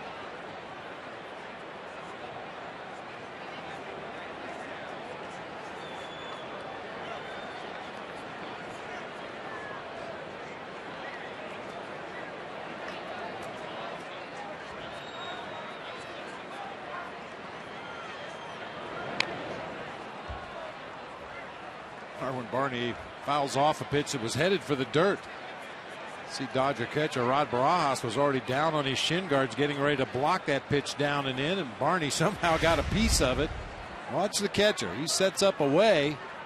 Pitch is headed down and in. He's going down to block it. Barney swings at it.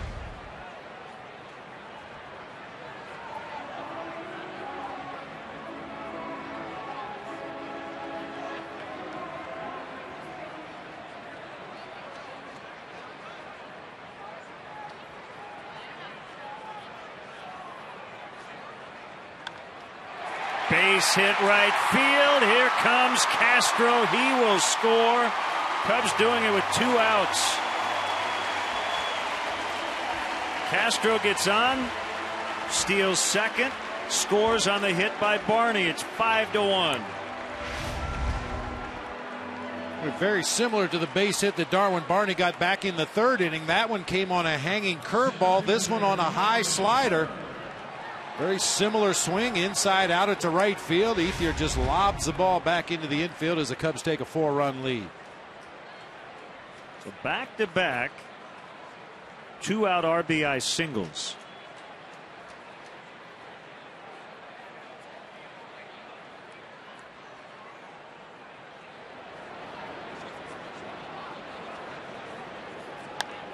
And Bird pops it foul. This will make the seats.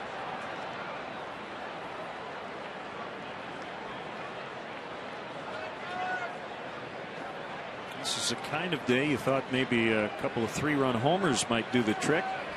Instead, it's 10 hits.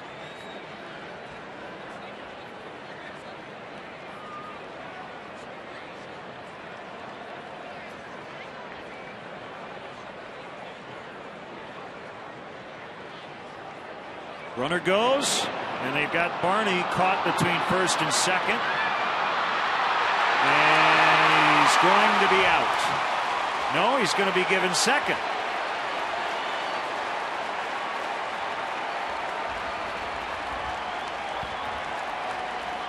Don Mattingly's going to come out. Was there contact made? That's the only thing I can figure out. A runner caught in a rundown, if he makes contact with a defensive player who does not have the baseball, that's considered obstruction, and the runner is given the next base. I think they're saying that Loney didn't give him anywhere to run. Yeah, he had to go out of the baseline to avoid James Loney. I mean, it would have been just as easy for Darwin Barney right there to just run into Loney, and he would have achieved the same result.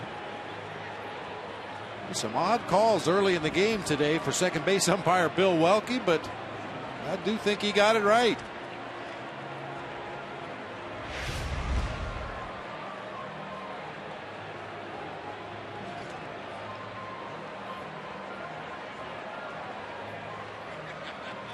I mean, you're not allowed to go out of the baseline to avoid a tag, and Darwin Barney was not avoiding a tag. He was avoiding the defensive player who was blocking his way back to first base. Not sure why Aaron Miles didn't give that ball up.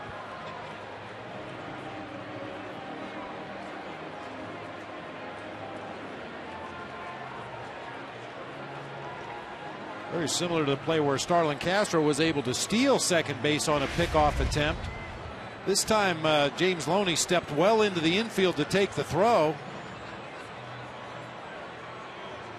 Aaron Miles doing a nice job of playing keep away there. He wasn't going to let anybody else touch the ball. I mean, Loney was in position. He had stepped up to cut down some of the distance between himself and a possible throw from Aaron Miles, but the throw never came. Well, Don Mattingly saw it all as a player. He was a fantastic first baseman. In his playing days, he won 9 Gold Gloves as a New York Yankee.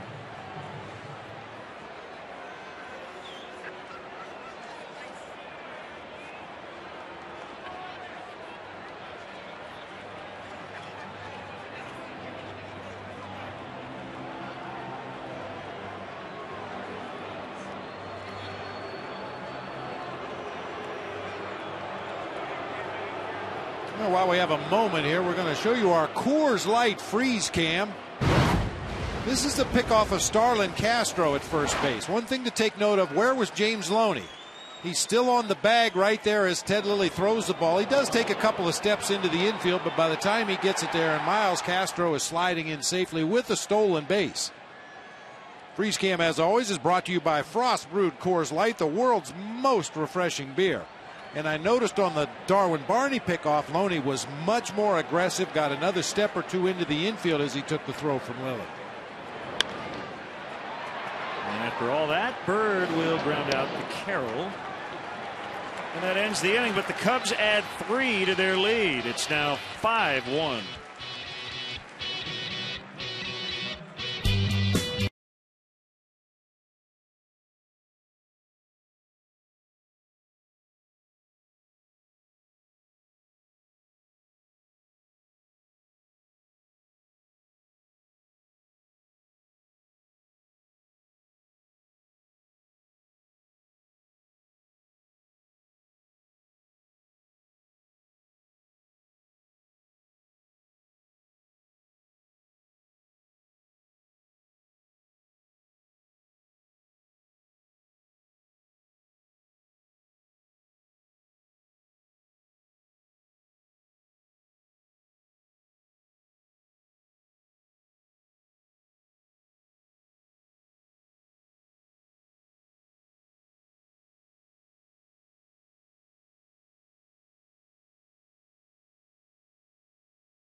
Three. If you're the 500th texter, you could win 5 $5 footlong subs from Subway. And just a reminder, once again, Comcast Sportsnet celebrates Earth Week. Green is universal. Top of the order for the Dodgers. Ryan Dempster working with a 5-1 lead, looking for his second win of the year.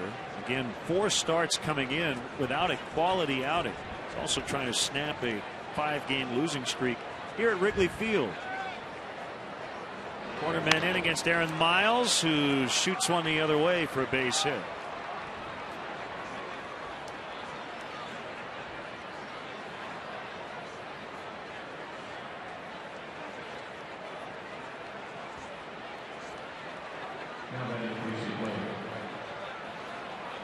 Brings up Blake, who is 1 for 1 with a walk and their lone run.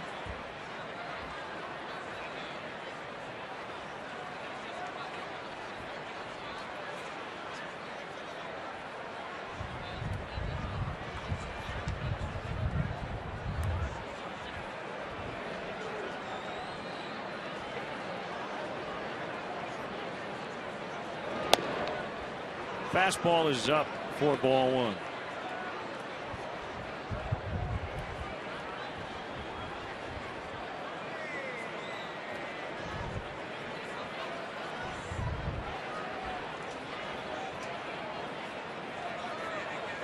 Yankees and Orioles were washed out last night, so they'll try it again tonight. Sabathia and Ferguson scheduled starters.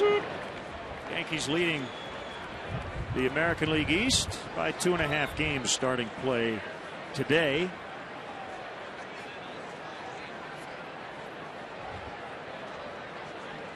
Texas got 5 home runs last night, beat the Royals. Rangers jumped ahead of the Angels in the West. A deep drive. Casey Blake has cut the lead in half with a 2-run homer. It's now 5-3. So Blake really heating up.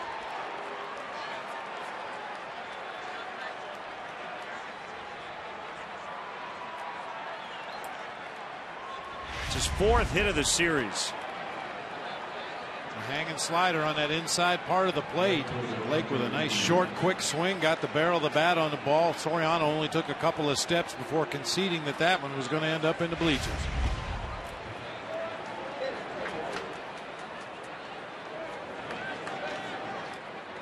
Still nobody out. Base is empty and ball 1 to Andre Ethier.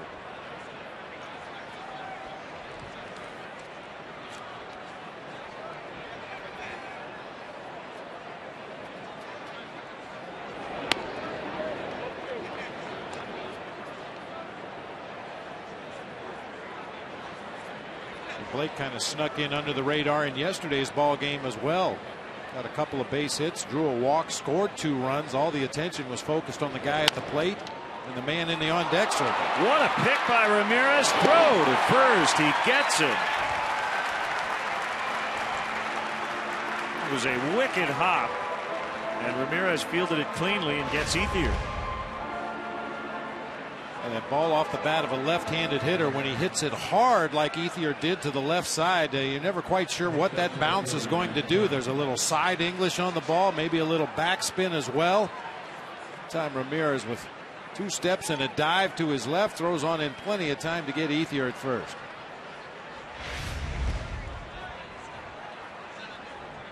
Always good to face Matt Kemp with nobody on.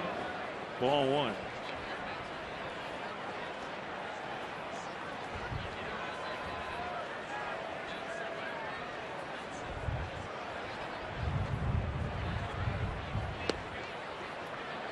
Now 2-0. Home run ball is bitten Ryan Dempster here in the early going. He's allowed 6 home runs.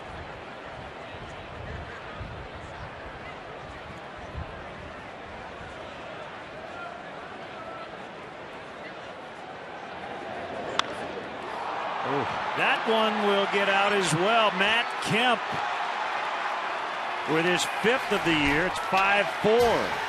So just like that, they get all 3 runs back after the Cubs put a little distance in this game in the 4th inning.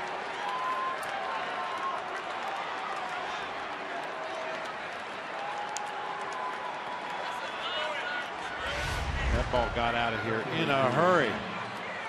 Once again, it comes on a slider up over the middle of the plate. Ryan just can't seem to drive that pitch down to the bottom of the zone or out toward the outside corner. A lot of them just spinning up there in the middle of the plate, and Matt Kemp hit that ball out of here in a second. Sands was trying for their 3rd homer of this inning, and he missed it. 0-1.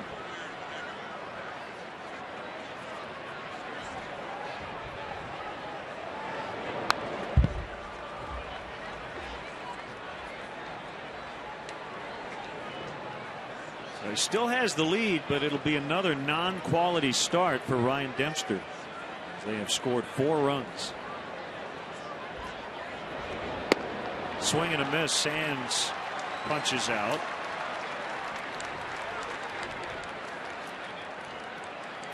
And 2 outs. It'll be James Loney. Much better slider this time. Look at the location. Started on the outer third, slid off the outside corner to get the swinging strike from Sands. However, a lot of the sliders today have been right dead center in the middle of the strike zone with very little movement.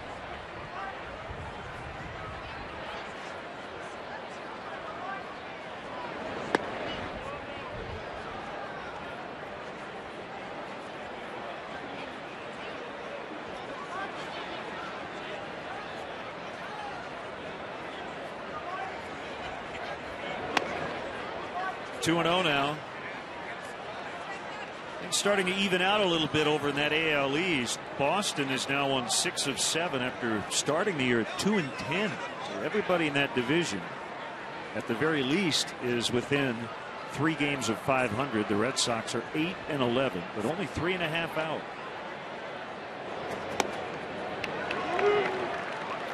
Was Baltimore 6-0 at one point? Yeah, I think so. They went through a long losing streak. Yeah, they've only won 2 of their last 12.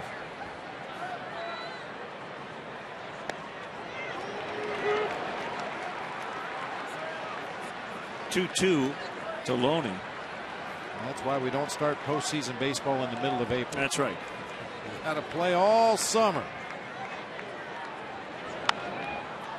A pop-up, shadow left, and it'll be Castro to make the catch. Actually, Orioles started 6-1, so they have struggled a lot lately. 5-4 Cubs.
Luke, thanks a lot.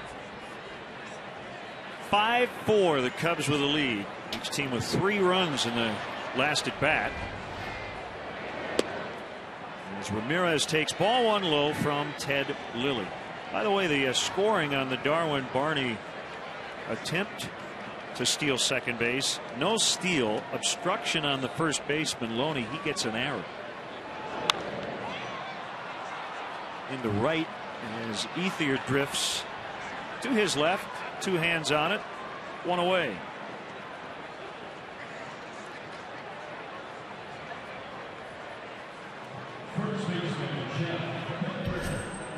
Hard throwing Mike McDougal up for the second time for the Dodgers.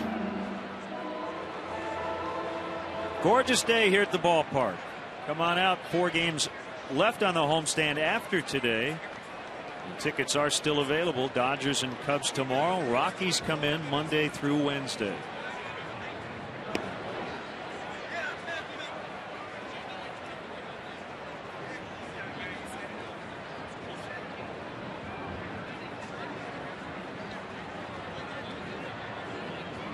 .1-0 pitch.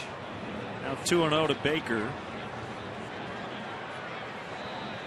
Mariners with back-to-back shutouts of the A's later tonight. Trevor Cahill and Jason Vargas in Seattle.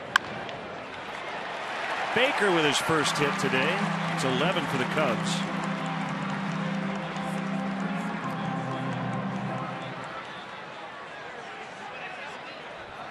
Time now for our Xfinity high-speed action. We like to highlight those catchers going first to home. Come on, Gio. Flying. Just straight flying around those bases.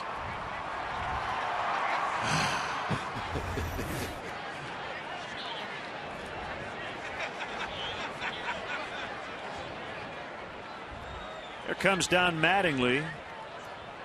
And he will take the ball from Ted Lilly. So in his return to Wrigley Field, he will leave trailing 5-4. It's the Toyota call to the pen. Mike McDougal coming in to face Soto.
Brings on a fireballer, Mike McDougal.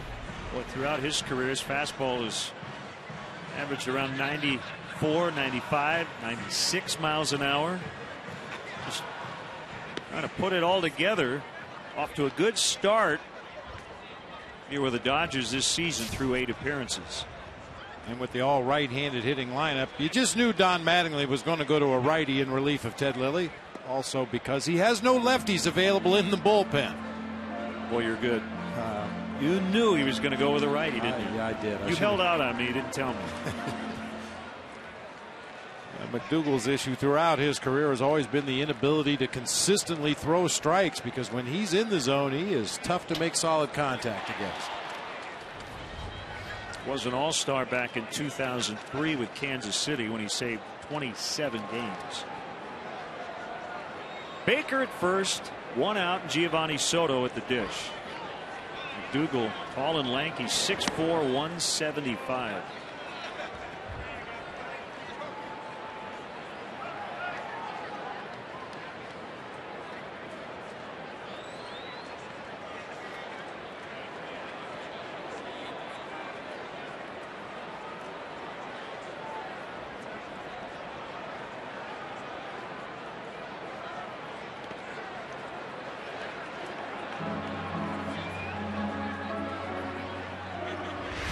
Always fun to block those 95-mile-an-hour fastballs in the dirt that far out in front of home plate, but that time Barajas able to handle it.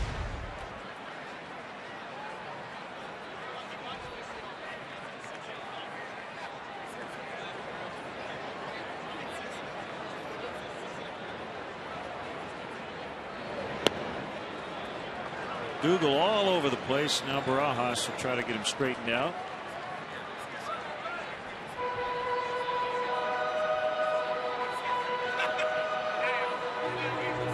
We've watched catchers work with Mike McDougal. They look more like goalies, diving to their left and right, trying to block that 5-hole and keep the ball from going through. 3 pitches in, Barajas has already been put to the test back there.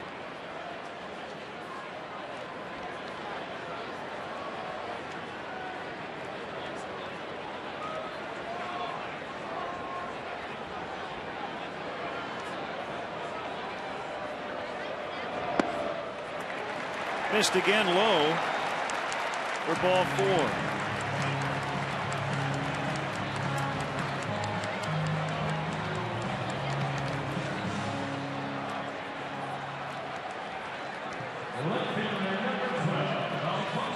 Soriano has struck out twice. Those at bats were against Ted Lilly.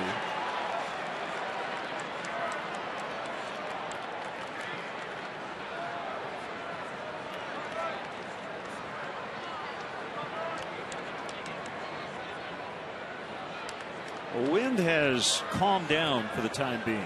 Flag's not doing a ton out in center.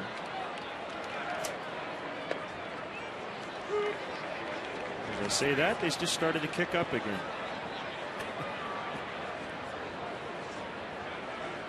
Just taking a break.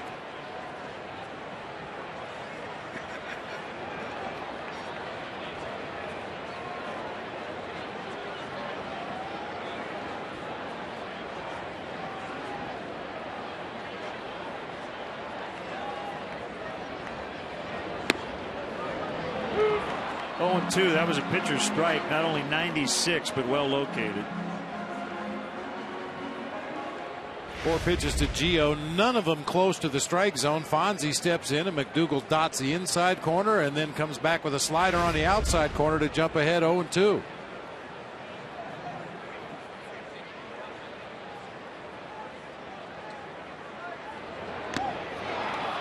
Foul tip, strike 3.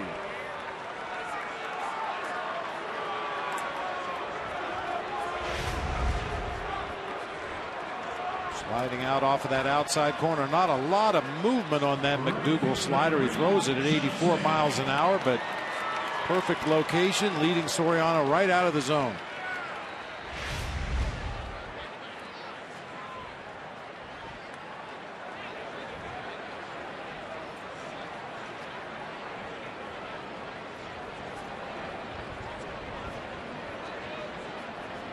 Johnson stays in there against the righty. Why not? 1 for 2 with an RBI double today, and 6 for his last 9.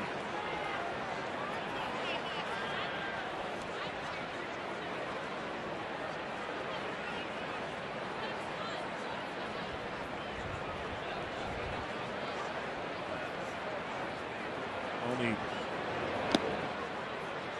behind Soto. Everybody at normal depth with 2 outs.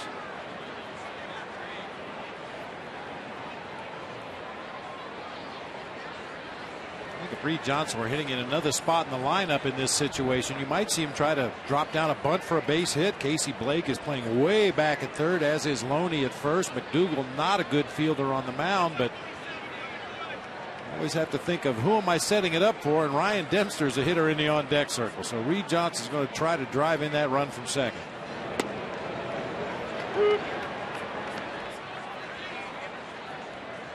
At the top or the middle of the order where you know you have hitters following you, the idea is just get on base and set the table for the guy hitting behind me, but not when you've got the pitcher hitting behind you.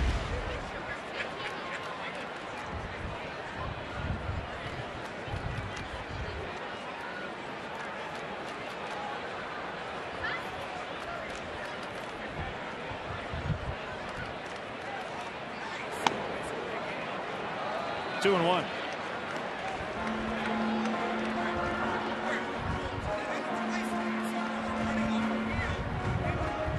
Tampa Bay leading Toronto 5-2. They just put up 3 in the 6th. Johnny Damon going to play through a broken finger. The break is right at the tip of his finger, so he's going to play through it, and he hit a home run today. He's the DH for the Rays. David Price, 6 solid innings to date.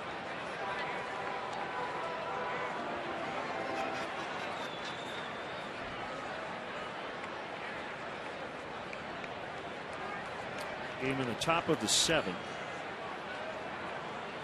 Twins pounding the Indians 8-1. It's a strike on a slider. 2-2. 7th inning at Target Field.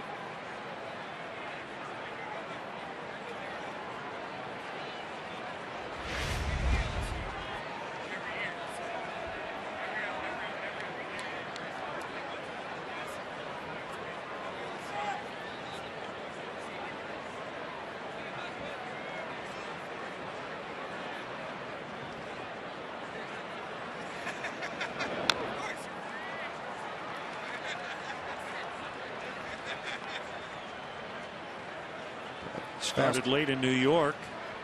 The Mets lead 2-1 over Arizona in the 2nd. I was just going to say that fastball registered 96 on our gun. On the gun here at Wrigley Field, 100 miles an hour, it said, for that last fastball. Might be a little hot.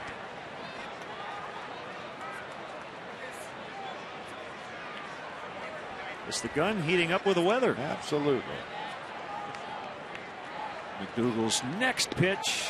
Trying to get him on a slider, and it's just outside. 3-2. Runners will go with his next pitch. Good pitcher's pitch, but not in the strike zone. That slider starts on the outside corner, just falls off the plate. Good take by Reed Johnson.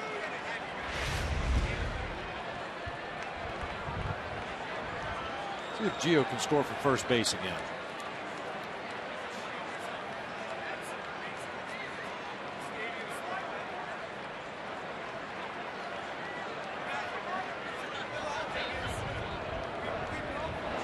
They take off. It's ball 4.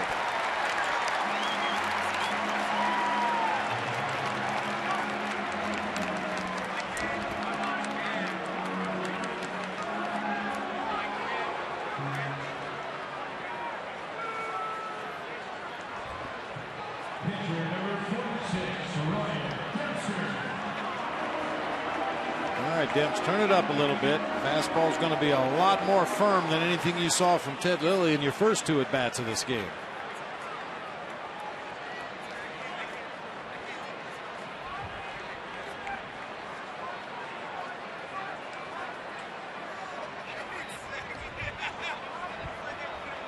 Was able to hold up on his swing. 1 ball, no strikes.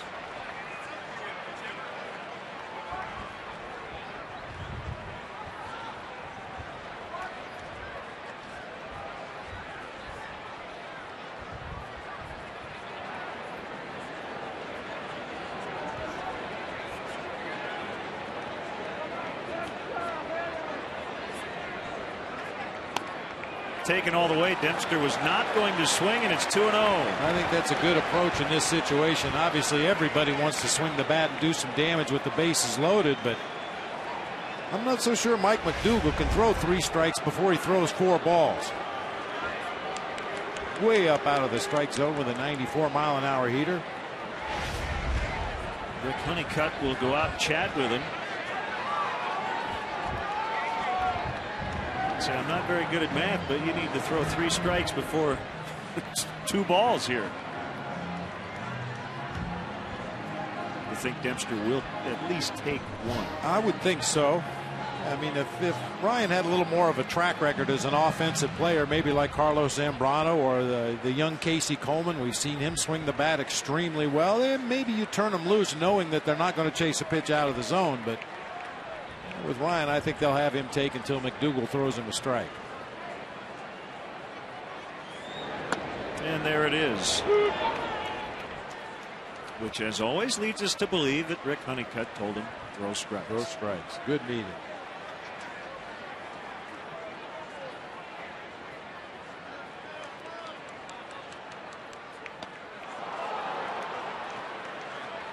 Two and two.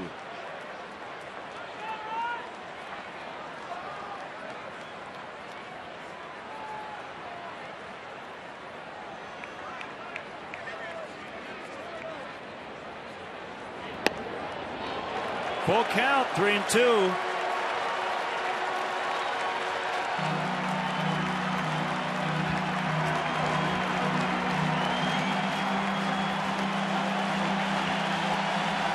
This huge crowd getting up. Bases loaded.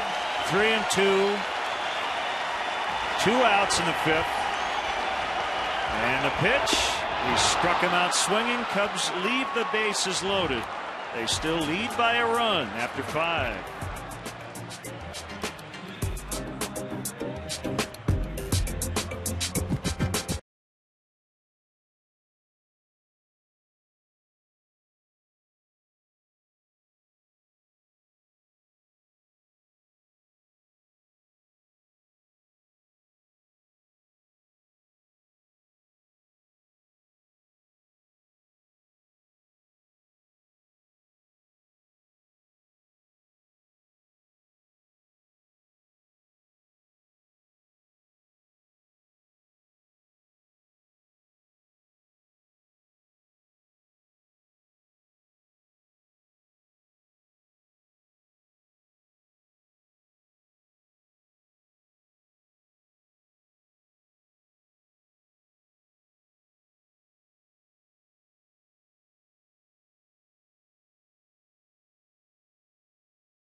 The ropes. Tune in for Game 6 as the NHL playoffs return to Chicago. Exclusive coverage starts at 6 with Chevy Blackhawks pregame live from the United Center. Blackhawks and Canucks Game 6 tomorrow night at 6 on Comcast Sportsnet.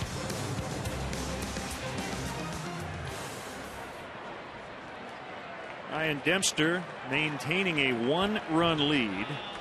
His good friend Ted Lilly is out of the game. Gave up 5 runs in his 4 1/3.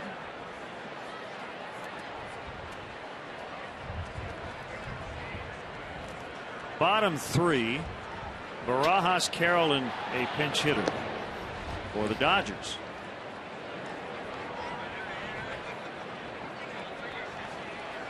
Nobody put a ball in play among the 4 hitters who faced Mike McDougal. He walked 2 and struck out 2.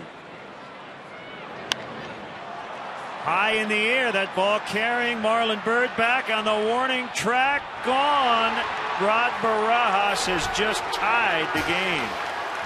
Already his 4th homer of the season. That's 3 blasts the last 2 innings for the Dodgers. Bobby just got it up in the wind. When we talked about him earlier in the ballgame, that's what he does as a extreme lift swing, always looking to pull that ball and hit it in the air if possible. That one appeared to be just a routine fly ball on a normal day, but got it up into that jet stream. Bird tracking it all the way back to the vines, but ends up in the first row of the bleachers out there in left center.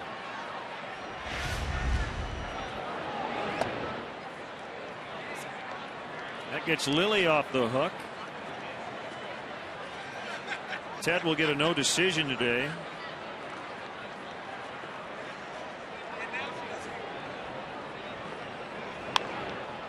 Pop fly right field for Reed Johnson. Carroll out for the first time, and Tony Gwynn Jr. will bat for McDougal. There's Vicente Padilla. He just came off the disabled list yesterday, coming off forearm surgery, which he underwent during spring training. He will make his season debut in the bottom of the 6th. The Cubs now have 2 guys up, Samardzija and Marshall.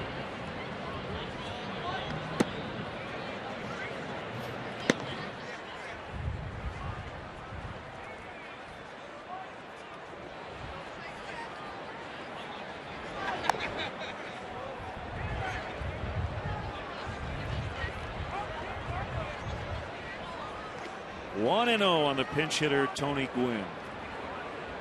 Came off the bench. Been 1 for 2 yesterday. Always great to see Cubs professional scouting coordinator Jake Siraki, normally working hard, but maybe has a day off today. No tie today for Jake, so he's just slumming out here watching a ball game.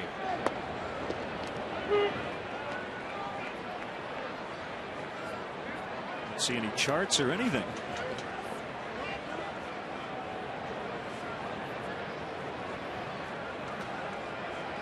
2-1 on the way. That's high. It's 3-1 to Gwynn.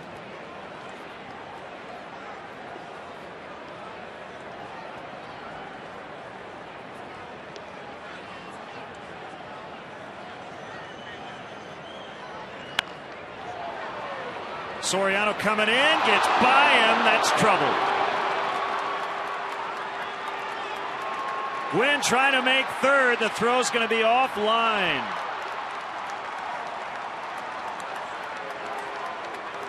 It'll be a triple for Tony Gwynn. Well, that's a tough risk to take in a tie game if you're Alfonso Soriano.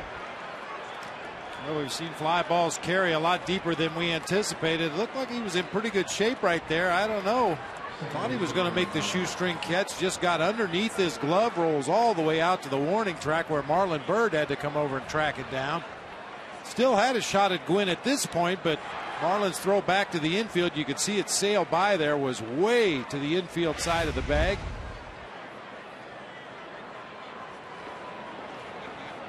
Yeah, actually Soriano on the replay did get closer to making that catch than it appeared originally.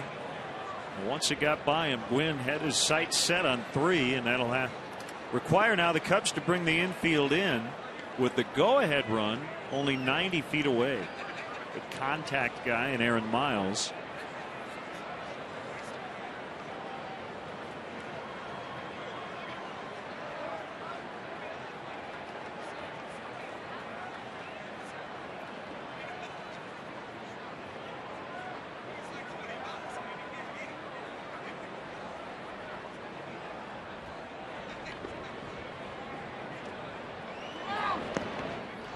It's by Soto, and Gwynn is going to hold. It's a break for the Cubs right there. That ball briefly got behind Gio. Fortunately for the Cubs, it was directly in line with the baseline, and as Soto turned around to chase the ball, Gwynn couldn't see how far away from home plate the ball went. You can see he's just completely screened. Gwynn didn't know where the ball was. Neither did Giovanni Soto initially, but able to recover in time to hold the runner at third.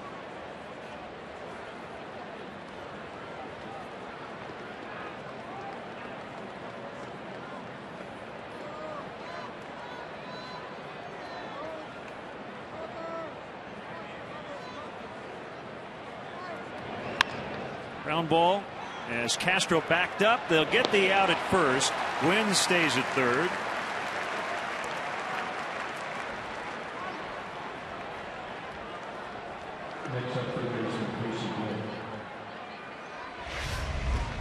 Ground ball almost has to be hit directly at an infielder when you're playing in that shallow, and fortunately this time it was hit on 2 hops right at Starlin Castro, drawn in from his shortstop position for the second out of the inning. Blake hit the big home run to get the Dodgers back in this game. Made it 5-3, a 2-run homer in the 5th.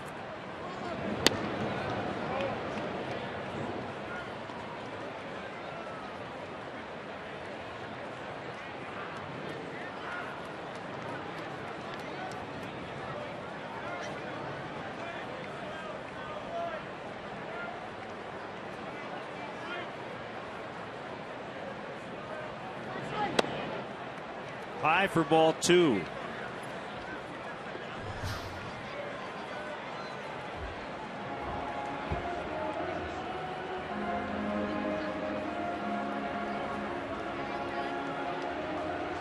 Dodgers have not yet led today, but they have come back a couple of different times.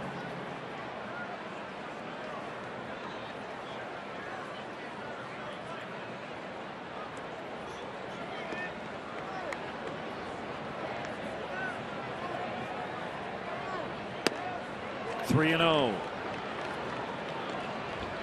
Andre Ethier with his 19-game hitting streak on the line would be next. And if he does come up, it may be Sean Marshall to face him. Marshall's ready in the bullpen along with Samardzija. 3 and 1.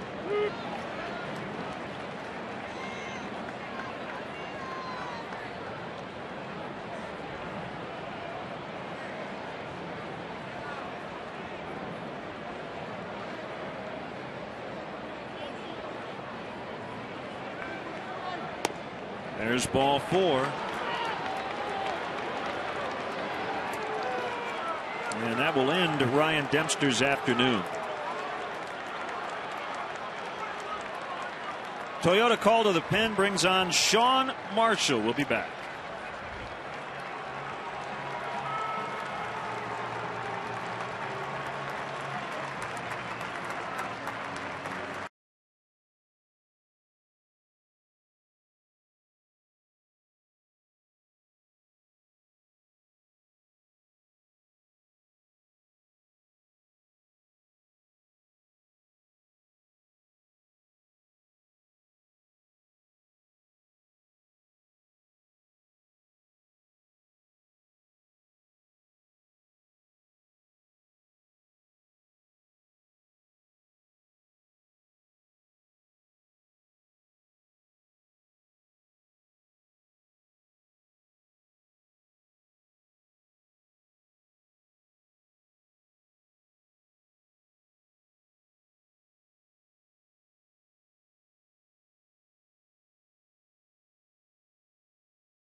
And 28-year-old left-hander Sean Marshall will come in to face Andre Ethier. Good numbers on the season for Sean Marshall. Andre Ethier, the man stepping into the batter's box, 0 for 4 lifetime against the Cubs lefty. 166th relief appearance for Marshall. Cubs relievers have stranded 22 in a row in terms of inherited runners on the season. They rank number 1 in the major leagues, just under 90%. 2 on here with 2 down, and Ethier takes a strike. Curveball caught the inside corner. They call that the front door breaker.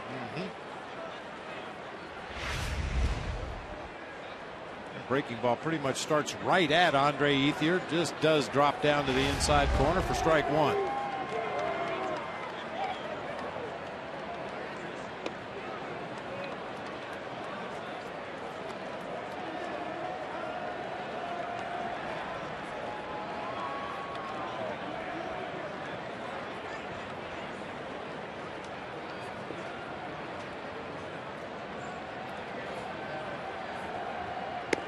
Swing and a miss. 1-2. Boy, so far, a really nice sequence from Sean Marshall. The big slow curve to jump ahead, strike one, came back with another slow curve, tried to get Ethier to chase a bad pitch out of the zone. Then after seeing two slow breaking balls, Sean Marshall goes to the hard late breaking slider to get the swinging strike. Comes back with a curveball, and the Dodgers get their first lead of the day. Gwynn is in. Blake tries to score, and he will standing. Andre Ethier now has a 20-game hitting streak, and that's a big knock. A 2-run double. Those runs will be charged to the starter Dempster. Like the sequence right up until the last pitch. The worst breaking ball he threw in the sequence. That one just kind of swept across the strike zone. Ethier had already seen two of the big slow curves and waited back and roped this one down into the right field corner.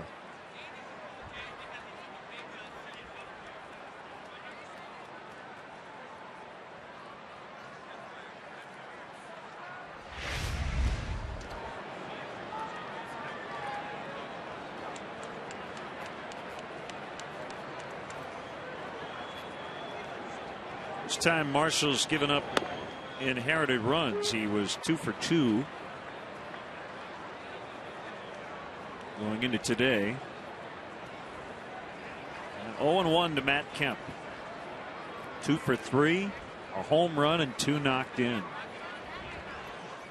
Dodgers have scored the last 6 runs in this game to take a 7-5 lead.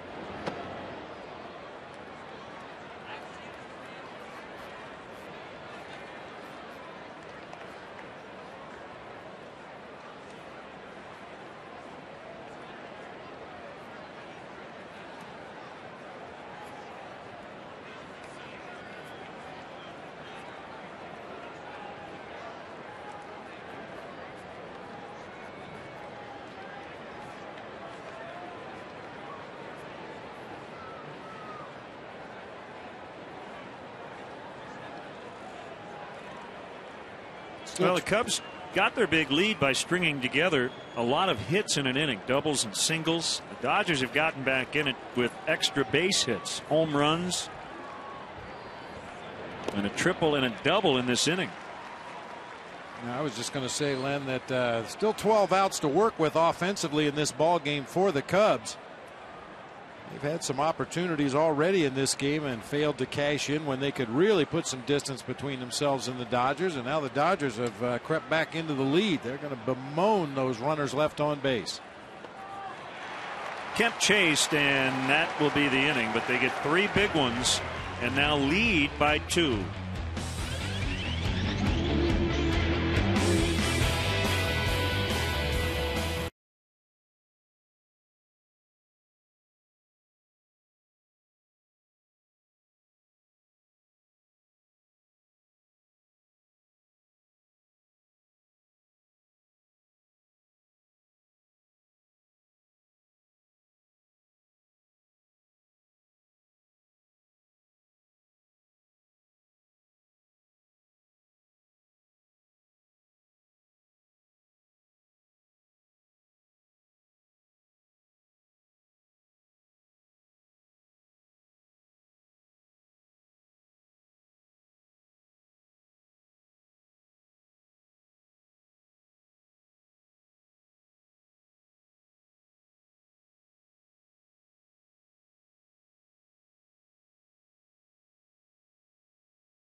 Hey, Cub fans, tickets are selling quickly, but there's still time to get great seats for the 2011 season. Bleacher seats are still available as well. To purchase tickets, visit Cubs.com, call 1-800-THE-CUBS, or visit the Wrigley Field box office. Love to see you out here. And still 4 games left on this homestand. There you see the numbers for Vicente Padilla from last year. This will be his 2011 debut, coming off forearm surgery. They activated him from the disabled list prior to yesterday's game. A couple of rehab starts at Rancho Cucamonga.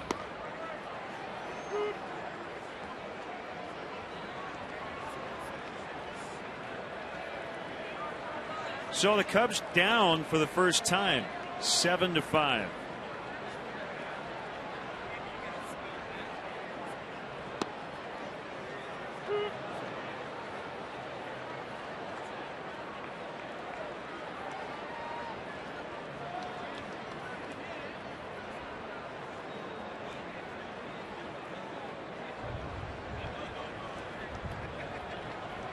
Padilla was an all-star in 2002.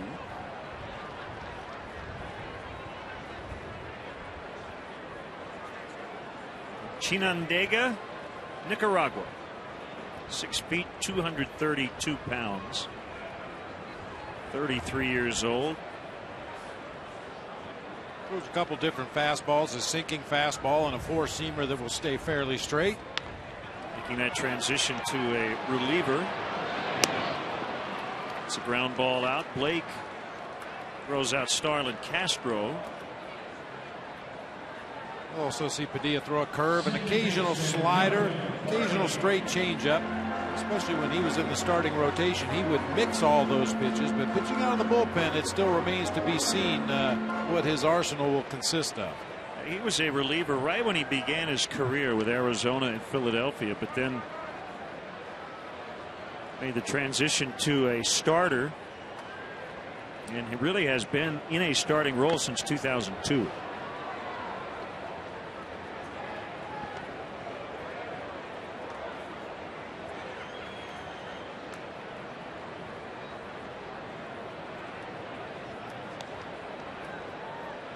He can get a little wild.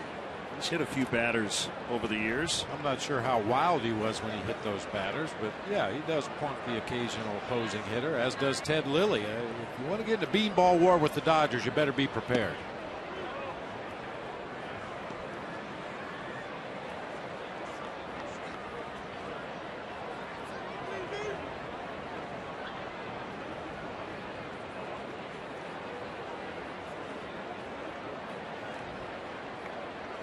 One to Barney. Hit foul into the upper deck. Well, the top of this order had been so good early in the game. Now you need to ask him to set the table some more.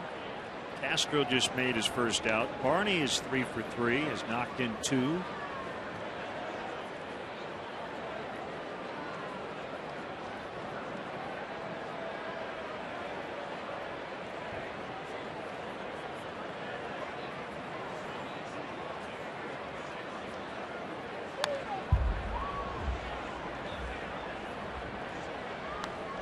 He can still rush it up there in the mid-90s. He's always had a very live arm despite the number of injuries that he's suffered throughout his career.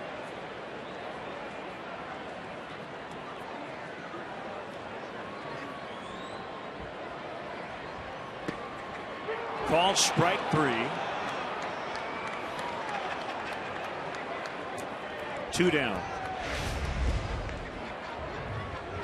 Not a strike. Very close, just off of the outside corner, however. One word for you. West Tech.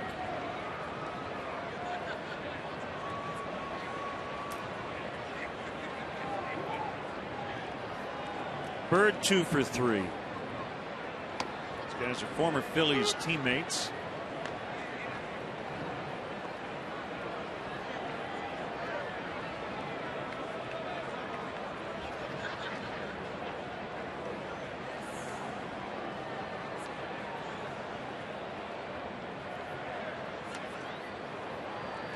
got his bat.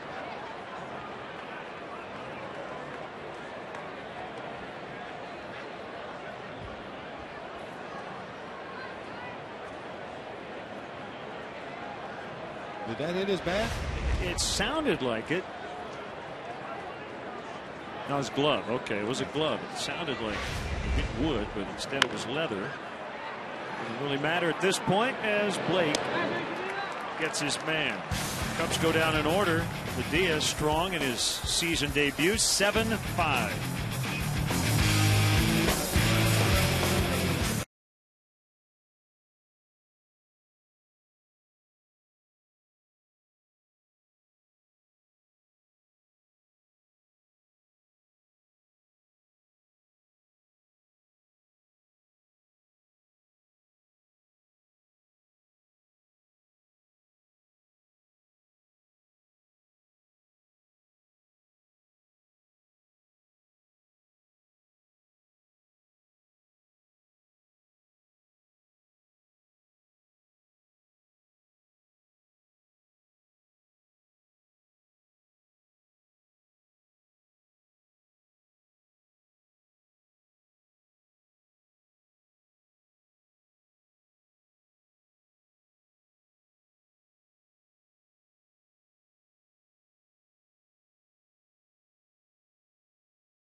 A reminder, Comcast Sportsnet celebrates Earth Week. Green is universal.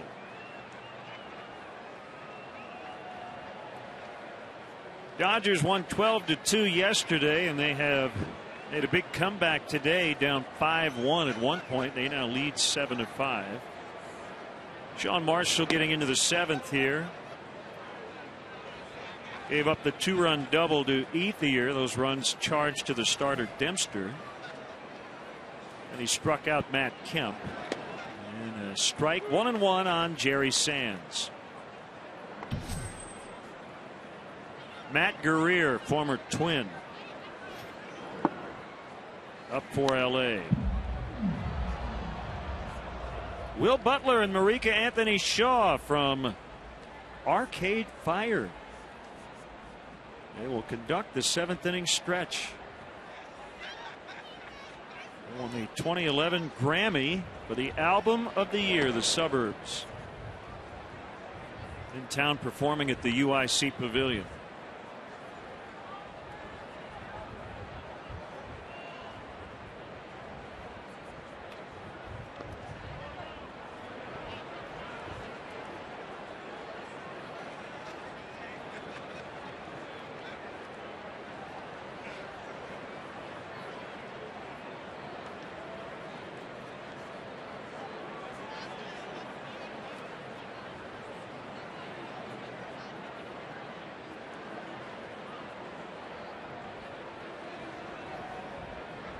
Marshall ready for a payoff delivery, and a ground ball base hit into left.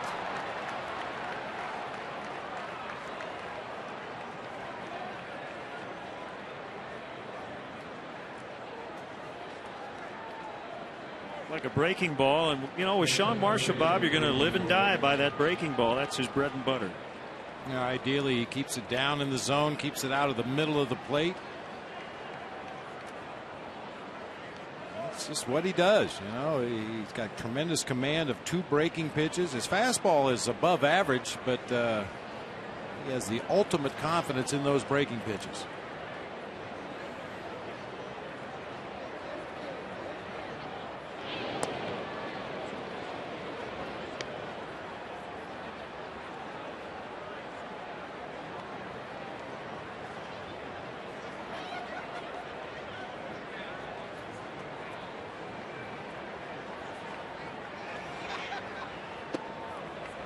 you have any big plans tonight, like an Easter egg hunt or anything?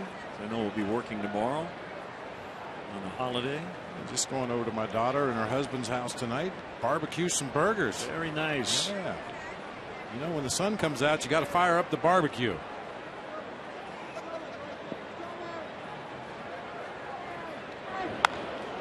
Fly ball to deep center. Marlon Byrd with the catch, and that sends Sands back to first. If we do have an egg hunt, I'll know exactly where to look in the fridge.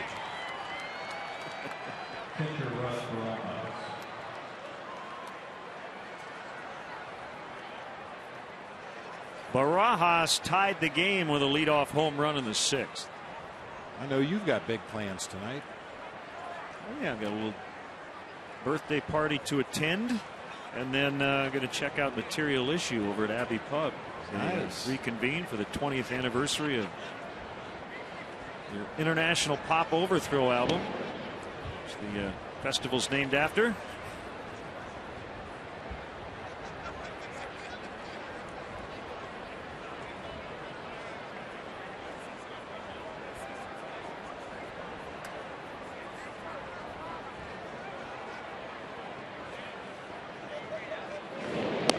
Another check on Sands over at first base. Good double play opportunity here with Barajas at the plate. Does not run well. If you can make a pitch down at the bottom of the strike zone, get that ground ball, you're looking for a real good chance to turn 2.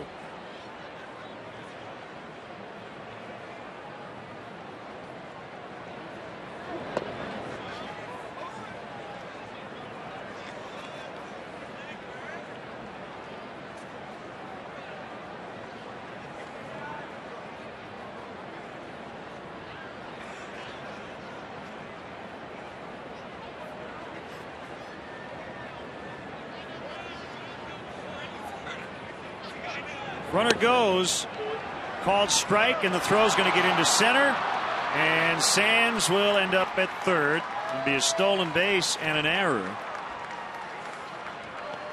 A throwing error on Soto. Huge jump by Sands over there at first base. He just took off on Sean Marshall's first movement. Gio in his haste to get it down there because he knew Sands had a big jump. Looked like he never had a good grip on that ball. Throws a sinker out there in front of the bag at second. Gets through all the way into center field. Stolen base, error on Giovanni Soto to put Sands at third base with 1 out. First career steal for Sands. Infield in. 1-1 count on Barajas. Cubs can't afford to give up anything more here. Already trailing by 2, and it's getting late. 1-2.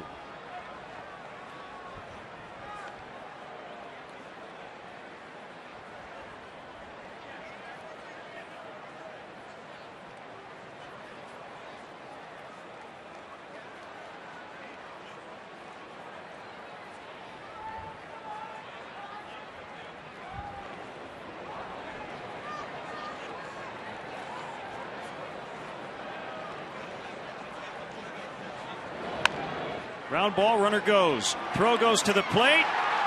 Safe. The ball got out of Soto's glove, but I don't know if he would have been able to apply the tag in time. So it's 8-5. Because the Dodgers are down near the bottom of their order, they're playing it much more aggressively on the bases. Sands was off on contact.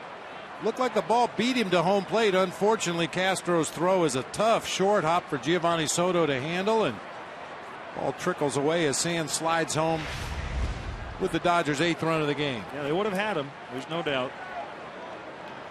Fielder's choice RBI for Barajas. And they now lead by 3. They've scored 20 runs in this series. They came in near the bottom of the league in runs.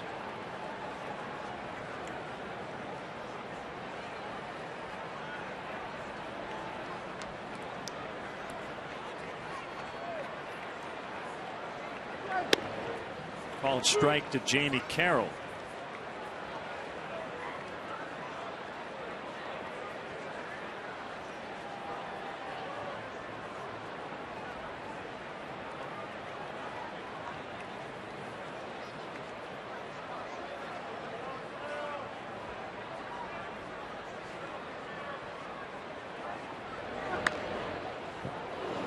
right into the Cubs dugout. That one bounded over the chain link fence in front of the dugout.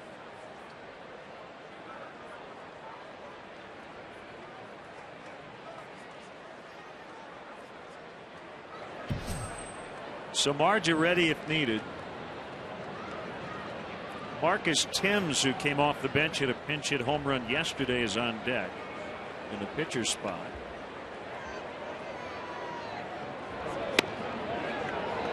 Knee buckler, but it was just off the plate inside.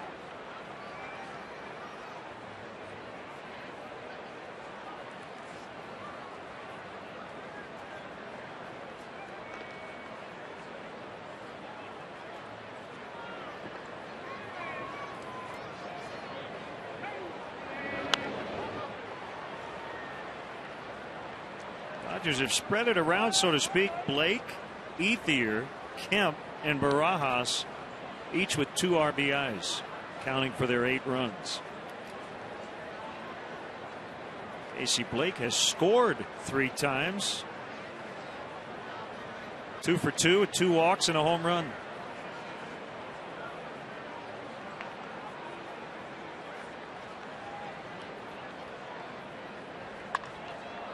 Fly ball right center. Bird tracking, makes a catch. Barajas scampers back to first. 2 outs.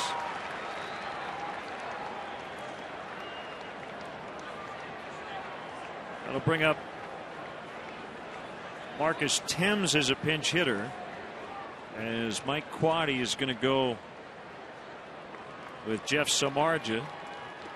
So it's the Toyota call to the pen. We'll be back 8-5 Dodgers.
Time is Jeff Samardzija face pinch hitter Marcus Thames. One really ugly number on the line of Jeff Samardzija, that base on balls column. 14 walks in 11 innings of work. Hasn't been hit very hard this year, but has put a lot of base runners on base via the free pass.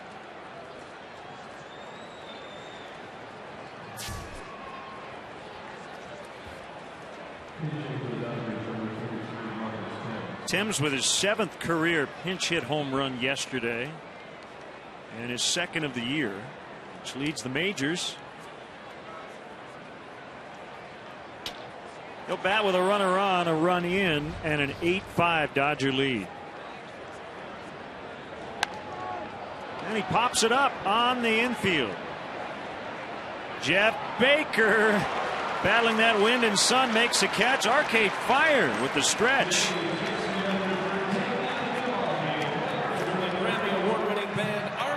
Fire. All right, Cubs fans, let me hear it. A 1, a 2, a 3. Take me out to the ball game. Take me out to the crowd.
Where? Jumping around the aisle. Yeah, we go back. We go back to our radio days. That's cool.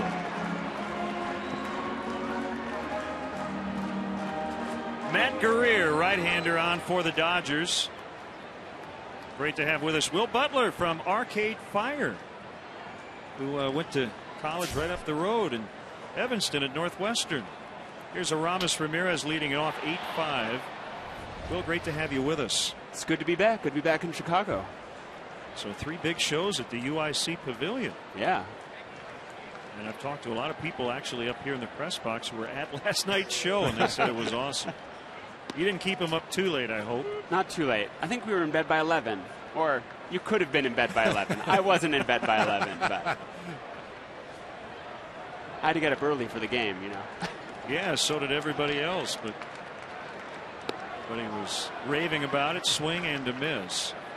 Now, Joe Posnanski, who's a wonderful sports writer, writes a blog, a big baseball guy, and he's old like Bob and me. And he said, you know, way back when you talk about the greatest rock bands in the world, it was pretty easy when you had the discussion. He said, but I want to know who the greatest rock band is right now, and he put Arcade Fire right at the top of the list. Saw your show recently. Oh, awesome. He said, I didn't quite know what was going on, but I liked it. That's the key part, that you like it. How would you describe the band's sound? I know that we all try to put every band into a very specific genre, but it's not so easy with Arcade Fire, is it? I just use the term rock and roll. You know, we play rock and roll. And everything's rock and roll these days. Jeff Baker with a ground ball to short. As Jamie Carroll will throw him out. And how many instruments can you play personally? I play everything poorly. I play a lot of synthesizer, some piano, bass, little guitar, little drums, so a little of everything. Are you just coming up with different sounds and just saying, hey, let's include this? You're just kind of the guy who just says, let's just throw something new in everything we do? Everyone in the band is kind of like that. My brother's wife's in the band. She plays the hurdy-gurdy, the cranking violin, and the accordion, and she plays drums, and everyone sings on a megaphone every once in a while.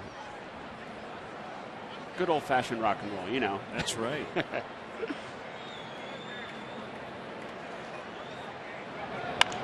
Soto lines hard to Jamie Carroll for the out.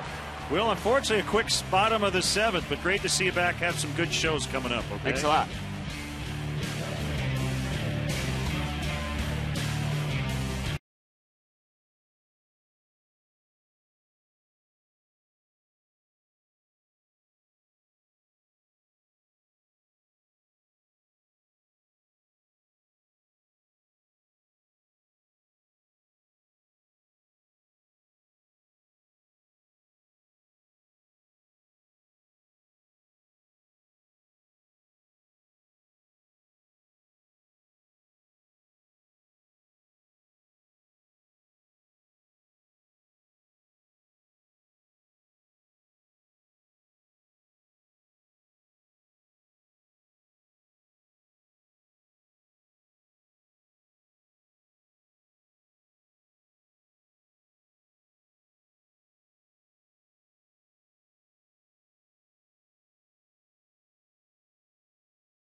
Customized photo announcing the birth on the Wrigley Field marquee, a Cubs birth certificate, Cubs baby stocking cap, and a Cubs Rookie of the Year onesie.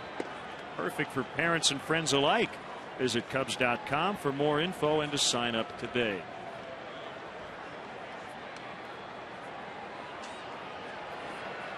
Thanks to Will and Marika for hanging with us. Unfortunately, Bob, that was the fastest bottom of the 7th, I think, in the history of the 7th inning stretch. Yeah, I was kind of looking forward to talking to Marika from Montreal. At least the band started in Montreal back in '01, and I asked very casually, have you ever been to an Expo game? Geez, her eyes lit up. I think she was a huge Yuppie fan back in the day. She plays violin in Arcade Fire, and again, Will plays just about everything. Synthesizer, bass, guitar, percussion.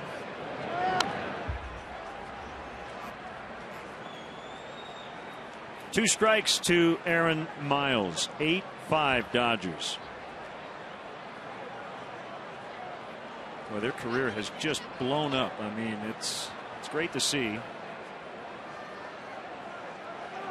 It's also great to see a lot of fans in Chicago get a chance to check them out more than once this weekend.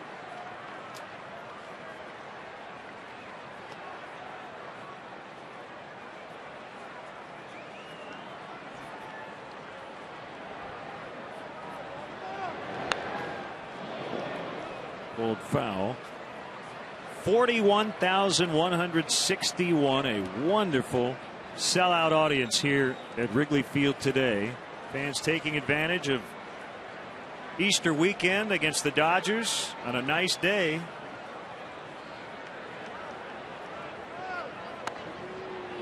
Hoping the Cubs can come back here in the final 2 innings. Could not hold that 5-1 lead. The Dodgers have scored 7 unanswered. Ted Lilly got a no decision for the Dodgers, and Ryan Dempster would be saddled with the loss if the Cubs don't come back. Full count to Miles, 3-2. Can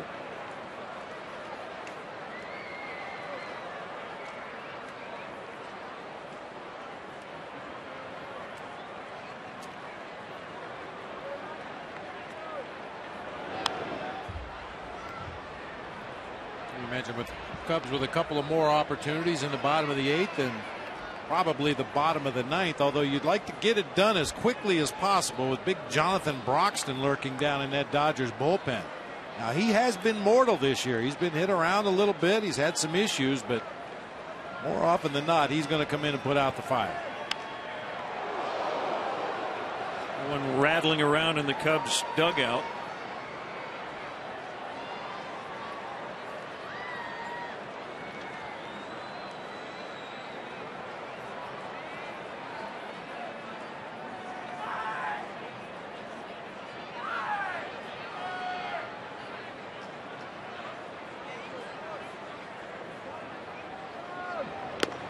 Foul tip, strike 3.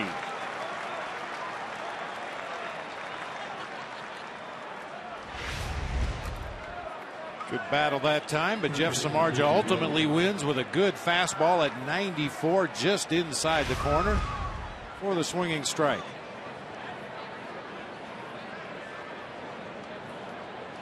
Huge day for Casey Blake. He's had a big series. He has scored 5 times already this weekend. Maybe saying, take that, Wall Street Journal. That's right. They did some analysis and determined that he was essentially the most average player in baseball in terms of an offensive performer.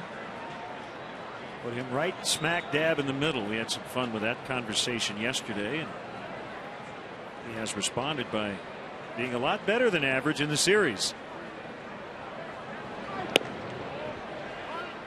He went. Call made by Marty Foster at first.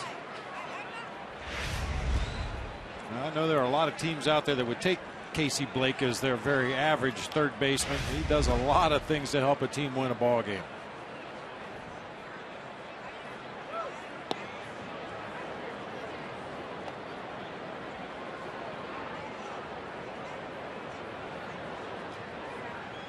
A lot of fans on the rooftops, on the balconies, just enjoying the day. Called strike 3. Blake tried to hold up, but it didn't matter. The pitch was in the zone. One strikeout on a fastball to Aaron Miles. This time a good slider just off of the outside corner. You could see from that smattering of pitches, Samardzija just trying to stay away from Casey Blake in this at bat with fastballs and ultimately with that slider.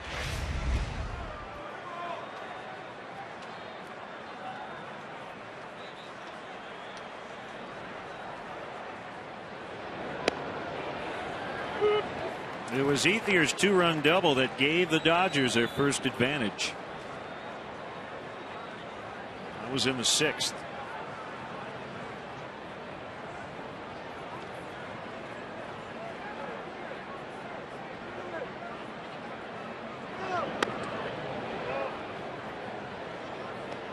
He likes the big spots. Going back to 2008, he has a major league leading 11 game ending hits. That's with his team batting in the bottom of the 9th or beyond. 6 walk-off home runs in his career.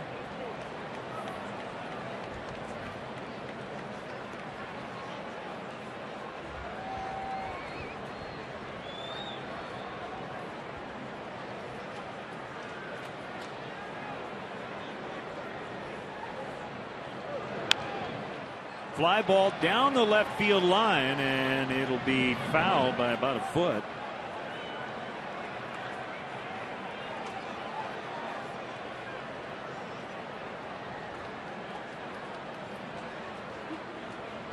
Bob Ryan Dempster, after his start today with a 7.63 earned run average. Is it as simple to say that not keeping the ball in the ballpark has been his biggest problem, or is there something else you see pitch to pitch? I just think his stuff is not as crisp this year as we've seen it in the past. Still has good sinking, tailing action on his fastball, but not the same kind of dive bombing sinker we're used to seeing.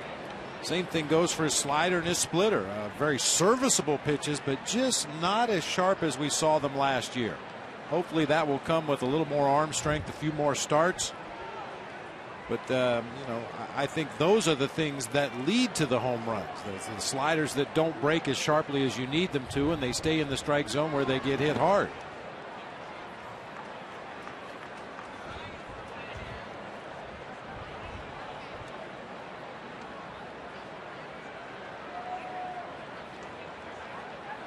Full count on Ethier. Kemp on deck. Samardzija has struck out the first 2 this inning and has retired the first 3 he has faced going back to the 7th. And he gets Ethier and strikes out the side. Soriano will lead off the bottom of the 8th. 8-5 LA.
All right, Luke, thanks very much. Swing and a miss by Alfonso Soriano. Matt Guerrier worked a very quick 1-2-3 7th.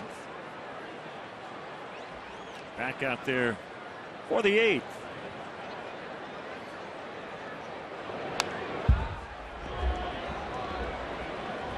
Signed a 3-year free agent deal in the offseason. Guerrier, two-time American League appearances leader in 08 and 09 as Kerry Wood gets ready for the 9th.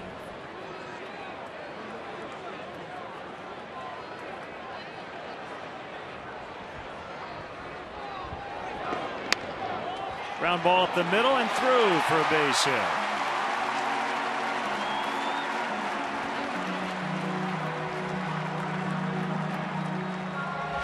Soriano taking advantage of the curveball here on the 2-strike count, and it's a good one. Ball had a lot of downward movement, but Soriano able to wait back, poke it back up the middle of the field for a leadoff single.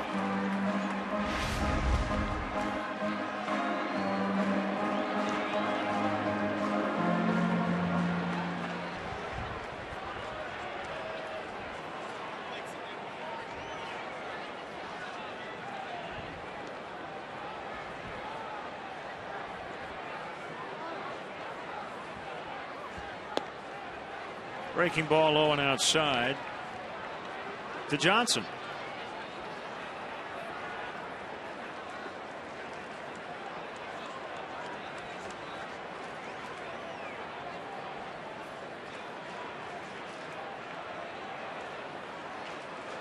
Guerrier made his big league debut with the Twins back in 2004.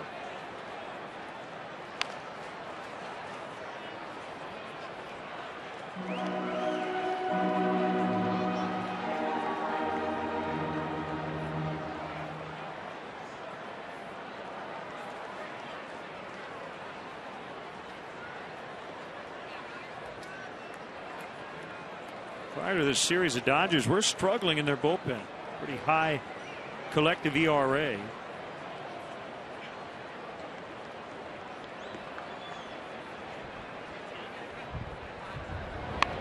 There's a bunt by Johnson. It'll be a hit, 2 on, and the tying run will come up.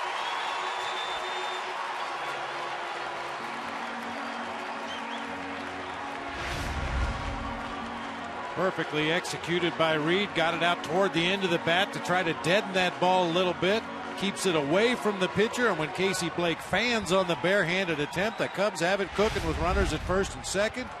Pinch hitter Kosuke Fukudome to take the at bat in the pitcher spot.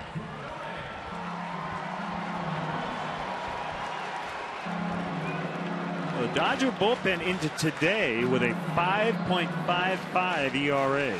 Nobody up right now in the bullpen. This is Guerrier's inning.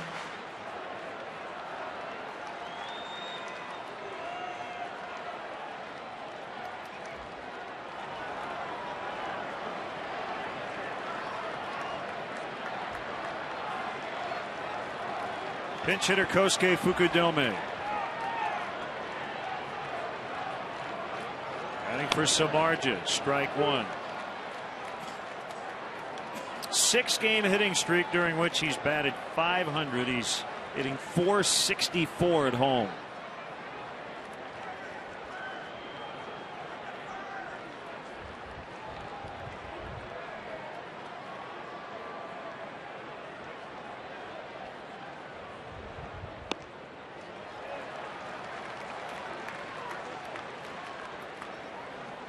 Guerrier hasn't yet given up a run as a Dodger, but that's in danger. 2 on, nobody out in the 8th.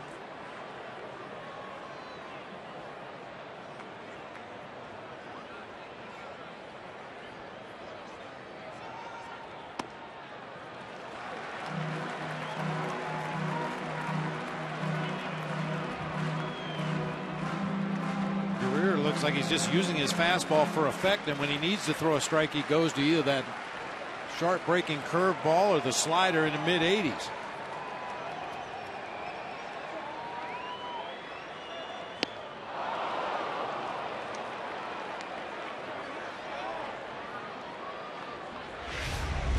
Off-speed pitch down and into Kosuke. He's Saw the rotation on that pitch, was thinking fastball down and in right where I like it and way out in front. Not even sure what that pitch was. Almost had a cutter action. Whatever it was nasty. Still 2-2.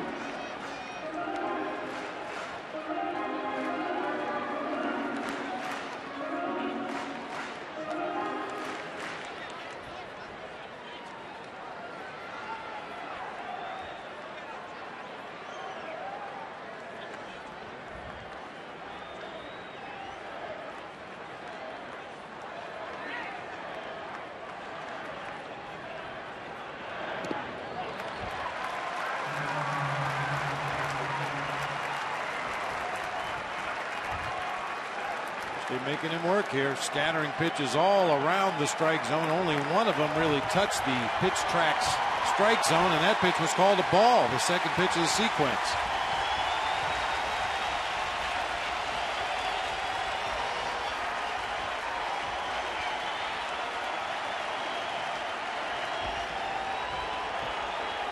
Kick in the 3-2 outside to load him up.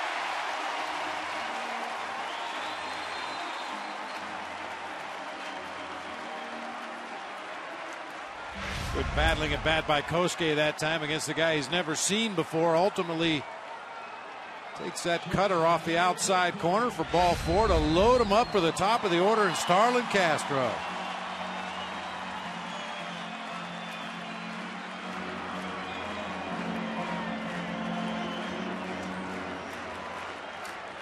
Blake Hawksworth takes off his jacket, grabs a ball, and Rick Honeycutt will come out and talk a little strategy and also buy Hawksworth a little extra time.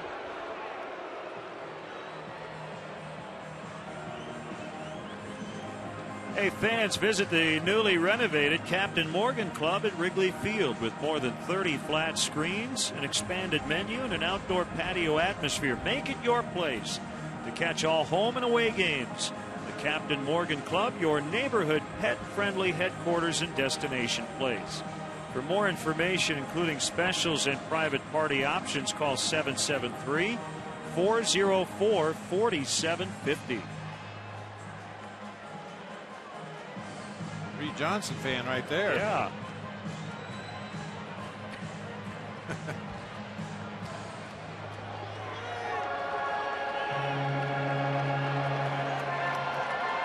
So loaded up for the top of the order.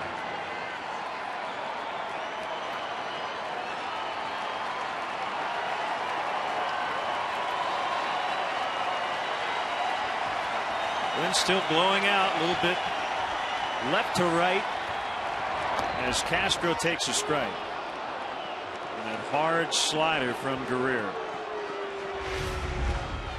Certainly not the location that Guerrero was hoping for, but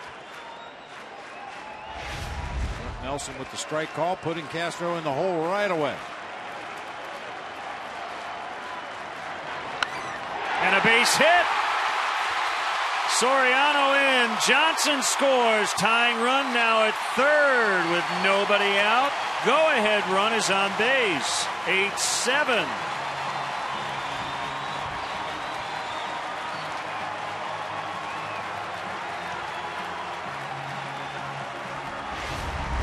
Money hitting by Starlin Castro. Middle of the plate cutter. Down a little bit, just guides it right back up the middle of the field. That's when he's at his best. Taking advantage of the entire playing surface. A hard base hit into center field, scoring a couple, and moving the tying run to third base. The Dodgers will concede the tying run for an opportunity to turn 2. And a ground ball up the middle. We saw Kerry Wood up. He still is. Now Carlos Marmol is up in the bullpen as well.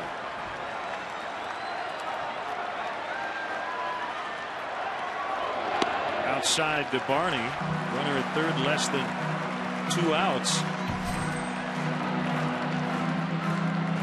He's 3 for 3 in terms of getting that guy to the plate.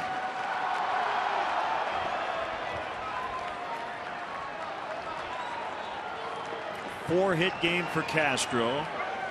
Barney looking for his 4th hit. And a ground ball, backhanded. They'll get one. That's it. And Barney will get the game-tying RBI. It's 8-8. 1 out in the inning. 3rd RBI of the day for Darwin Barney. How about these 2 kids? Well, they don't know what pressure is. They're just playing ball. Hard ground ball to Jamie Carroll at shortstop. Makes him move to his right a little bit. That's going to make it a tougher double play to turn. And Aaron Miles just decided the best plan of attack was to hang on to that baseball, take the force out at second, and allow the Cubs to tie the game.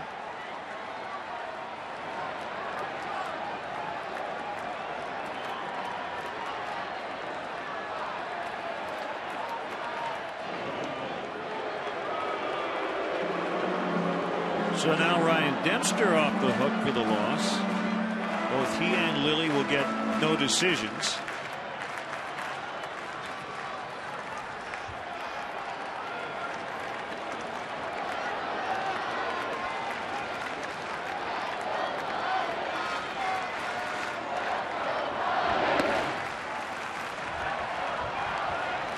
Guerrero had a little trouble getting through the 7th inning.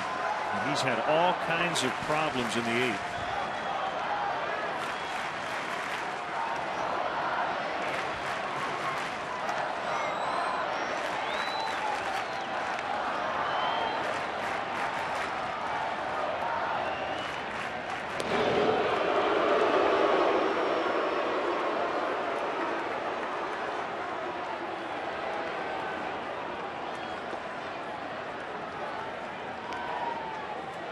Been a game of comebacks. The Dodgers erased a 5-1 deficit. The Cubs were down 3 going into this bottom of the 8th.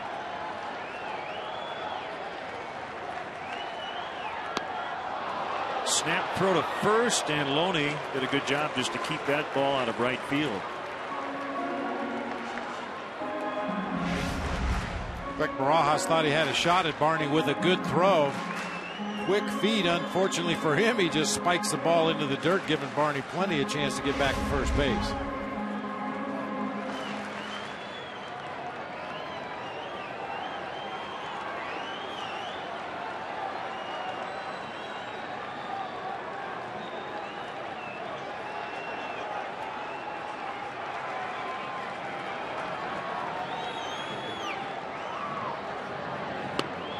Swing and a miss. 1-2. Starlin Castro with that big 2-run single, picking up his 4th hit. It's the 5th time in his career already that he's had 4 hits in a game, and the 2nd time this season.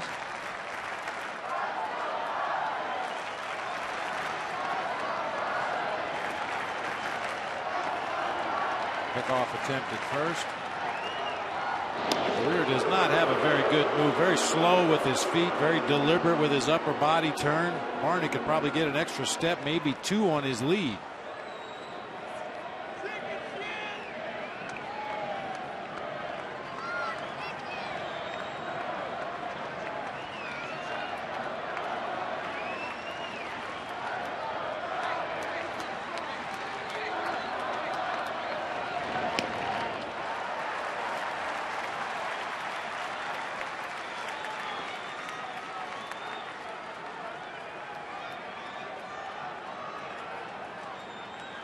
I've noticed this throughout the afternoon, Len. Casey Blake down there at third base. The Dodgers must have an organizational philosophy about protecting against doubles at all times in the game.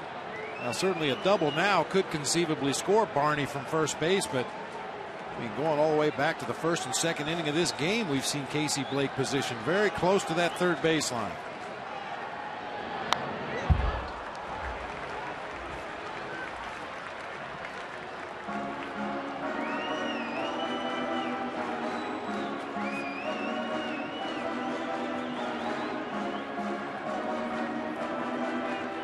Cubs have out-hit the Dodgers 14-11.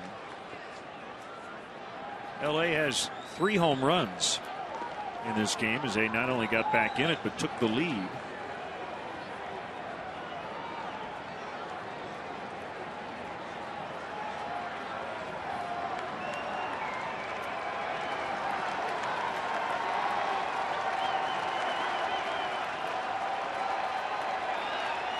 There it is. He struck him out.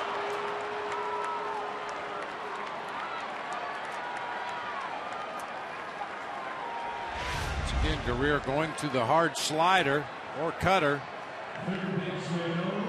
He's needed to throw a strike. He's gone to that mid-80s cut fastball. He's thrown some curves in the mid to upper 70s. Just having all kinds of issues spotting his fastball.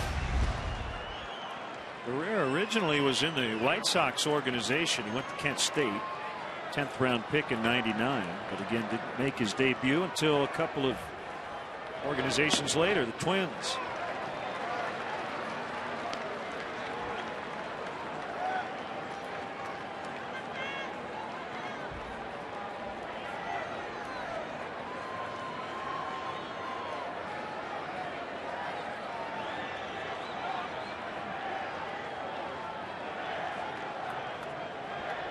The 1-0 pitch to Ramirez. A pop that'll get back out of play.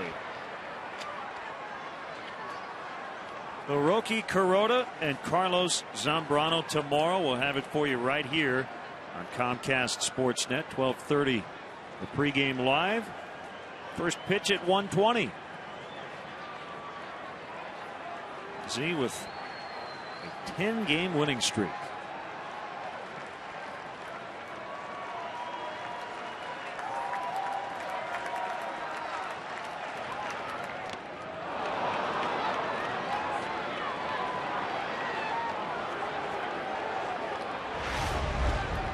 Pitch that time for Ramirez.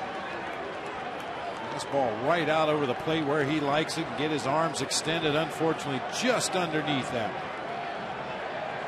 Throw it again.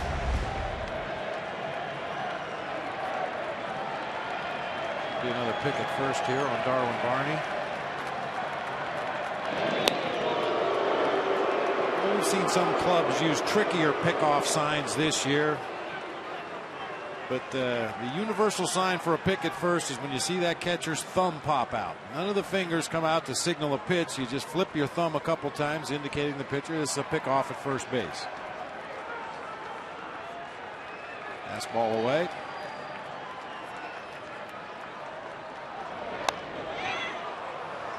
I was able to fight that one off and stay alive. We were talking about this the other day, Len, with advanced scouts and with so much video available nowadays, what can an advanced scout help you with? Well, this is a perfect example here. That was supposed to be a fastball low and away, but the pitch was basically up and in. Not as if they're working him up and in. They're trying to go low and away. Yep. You know, and that's something an advanced scout would notice being at the ballpark. You see where that catcher sets up. You see where the pitch ends up. Fly ball shallow left. Sands got a late break on it, and it'll drop, and Barney will end up at third, and the inning continues.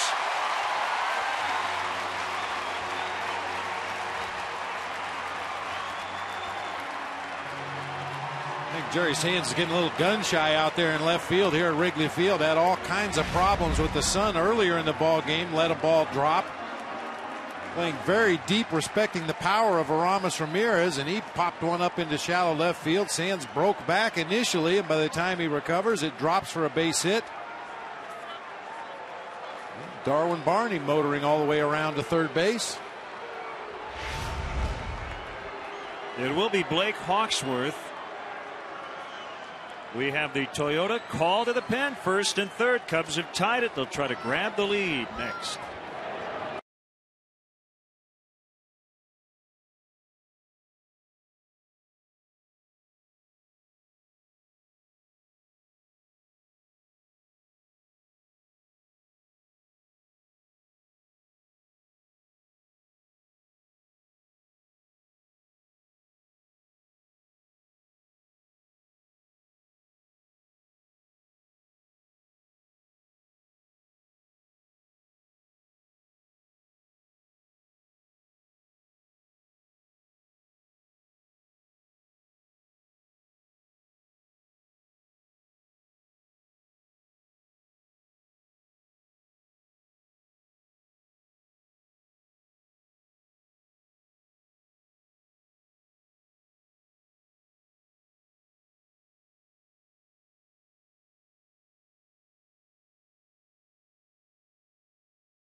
Right-hander Blake Hawksworth, who was acquired from St. Louis in November for Ryan Theriot.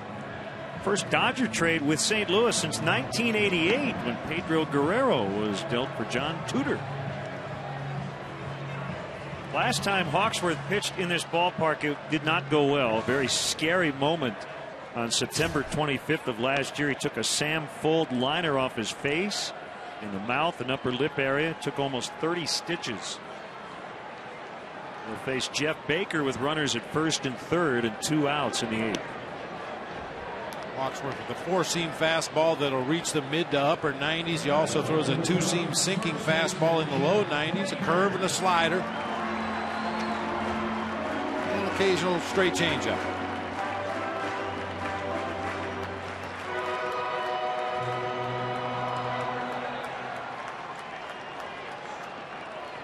Born in North Vancouver, British Columbia.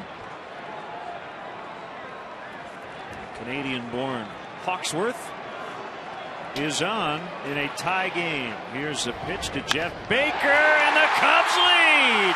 That's a gapper. Barney scores. Ramirez sent around third. Throw to the plate. Not in time. It's 10-8. Jeff Baker knocks in 2.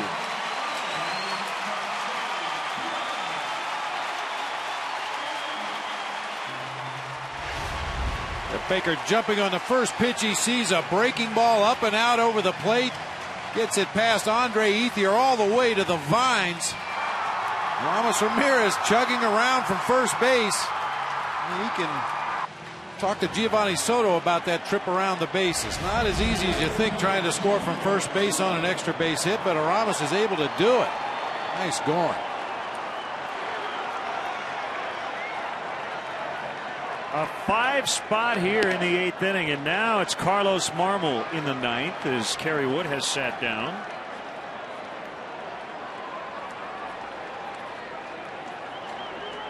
That was a double, by the way, for Baker.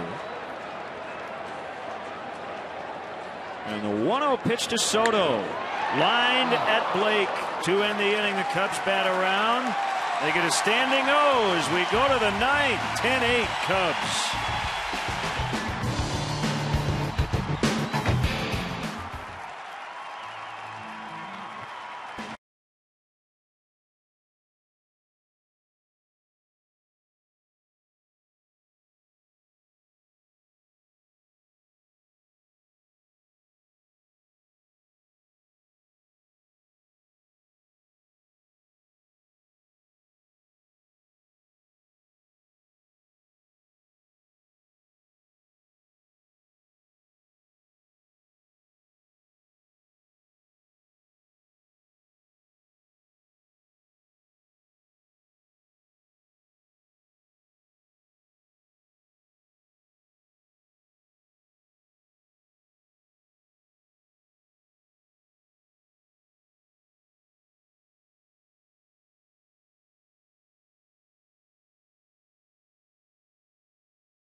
Fans know there's only one place to go for the best local sports news and highlights. That's Sportsnet Central every night at 6:30, 10, 10:30, and midnight on Comcast Sportsnet.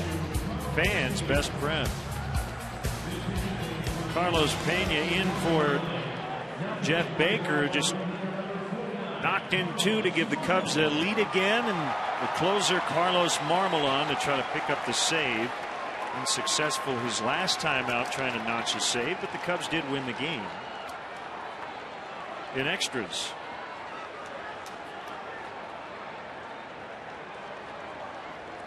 That was game 1 of the doubleheader on Wednesday.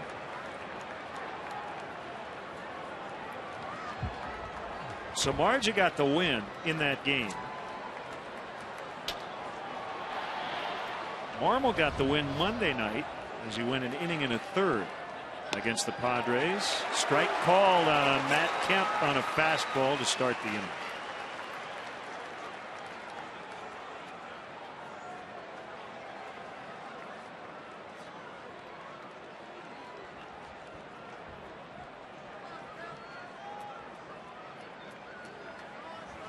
Chance now for the Cubs to get to 10-10.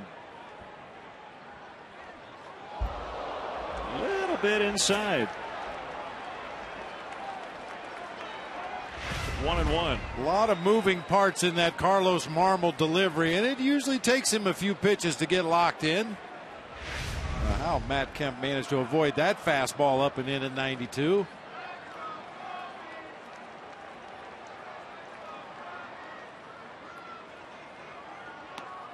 Kemp tried to wait back on the slider and he missed it.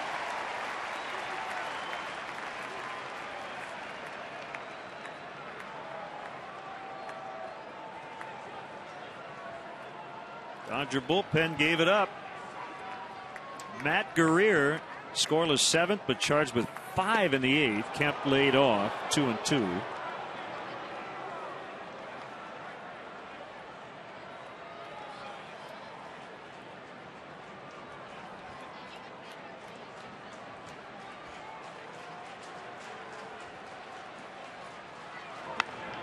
Is reached out, and the ground ball backhanded by Barney. Throw to first. Oh, yeah. Nicely done.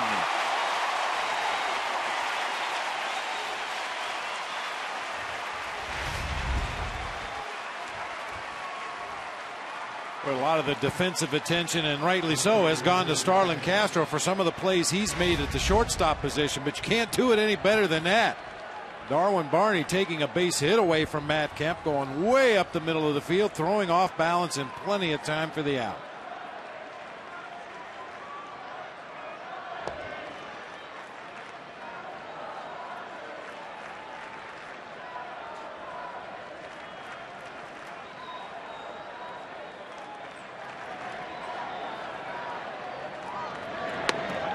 One and one.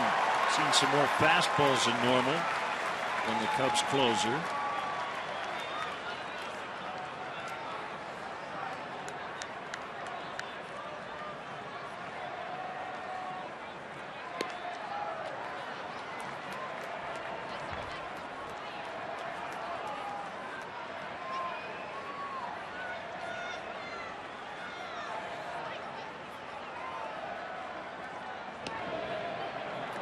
Three and one. Any base runner would bring the tying run to the plate.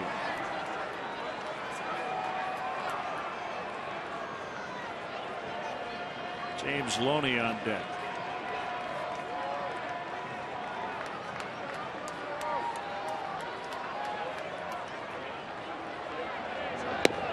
Three and two.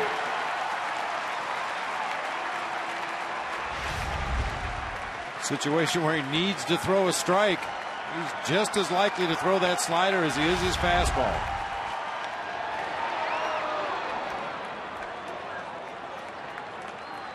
Probably more likely to throw the slider. I think he's got more confidence that he can throw that slider in the strike zone when he has to than he does his fastball.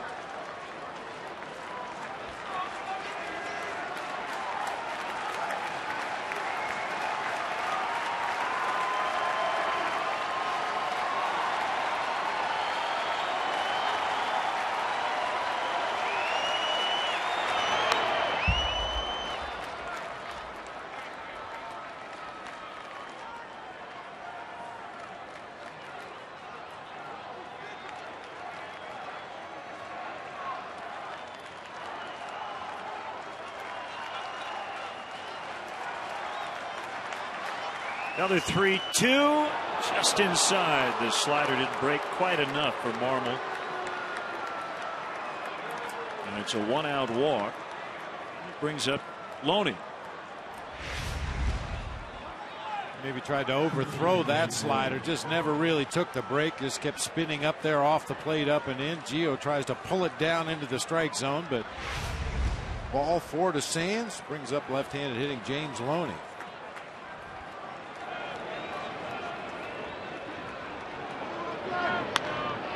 Fly ball deep center.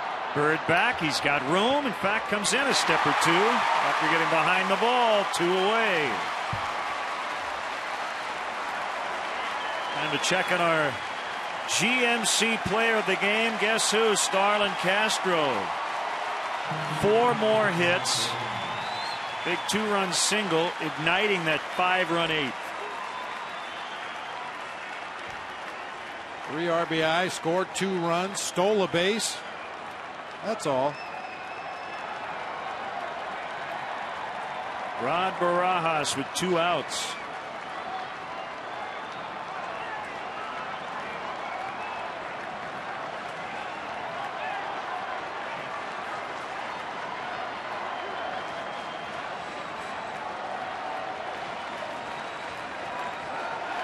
Well, the energy in this place, something else.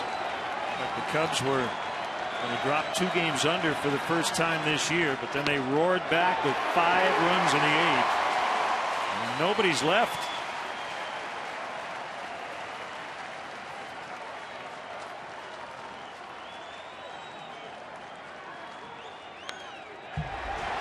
Two strikes to Barajas.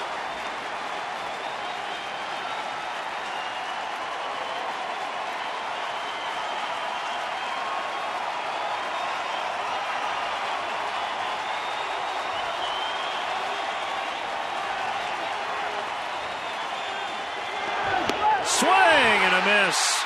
Cubs win. 10-8 the final. What a wild one this was. And they even up the series at a game apiece. Baseball season's under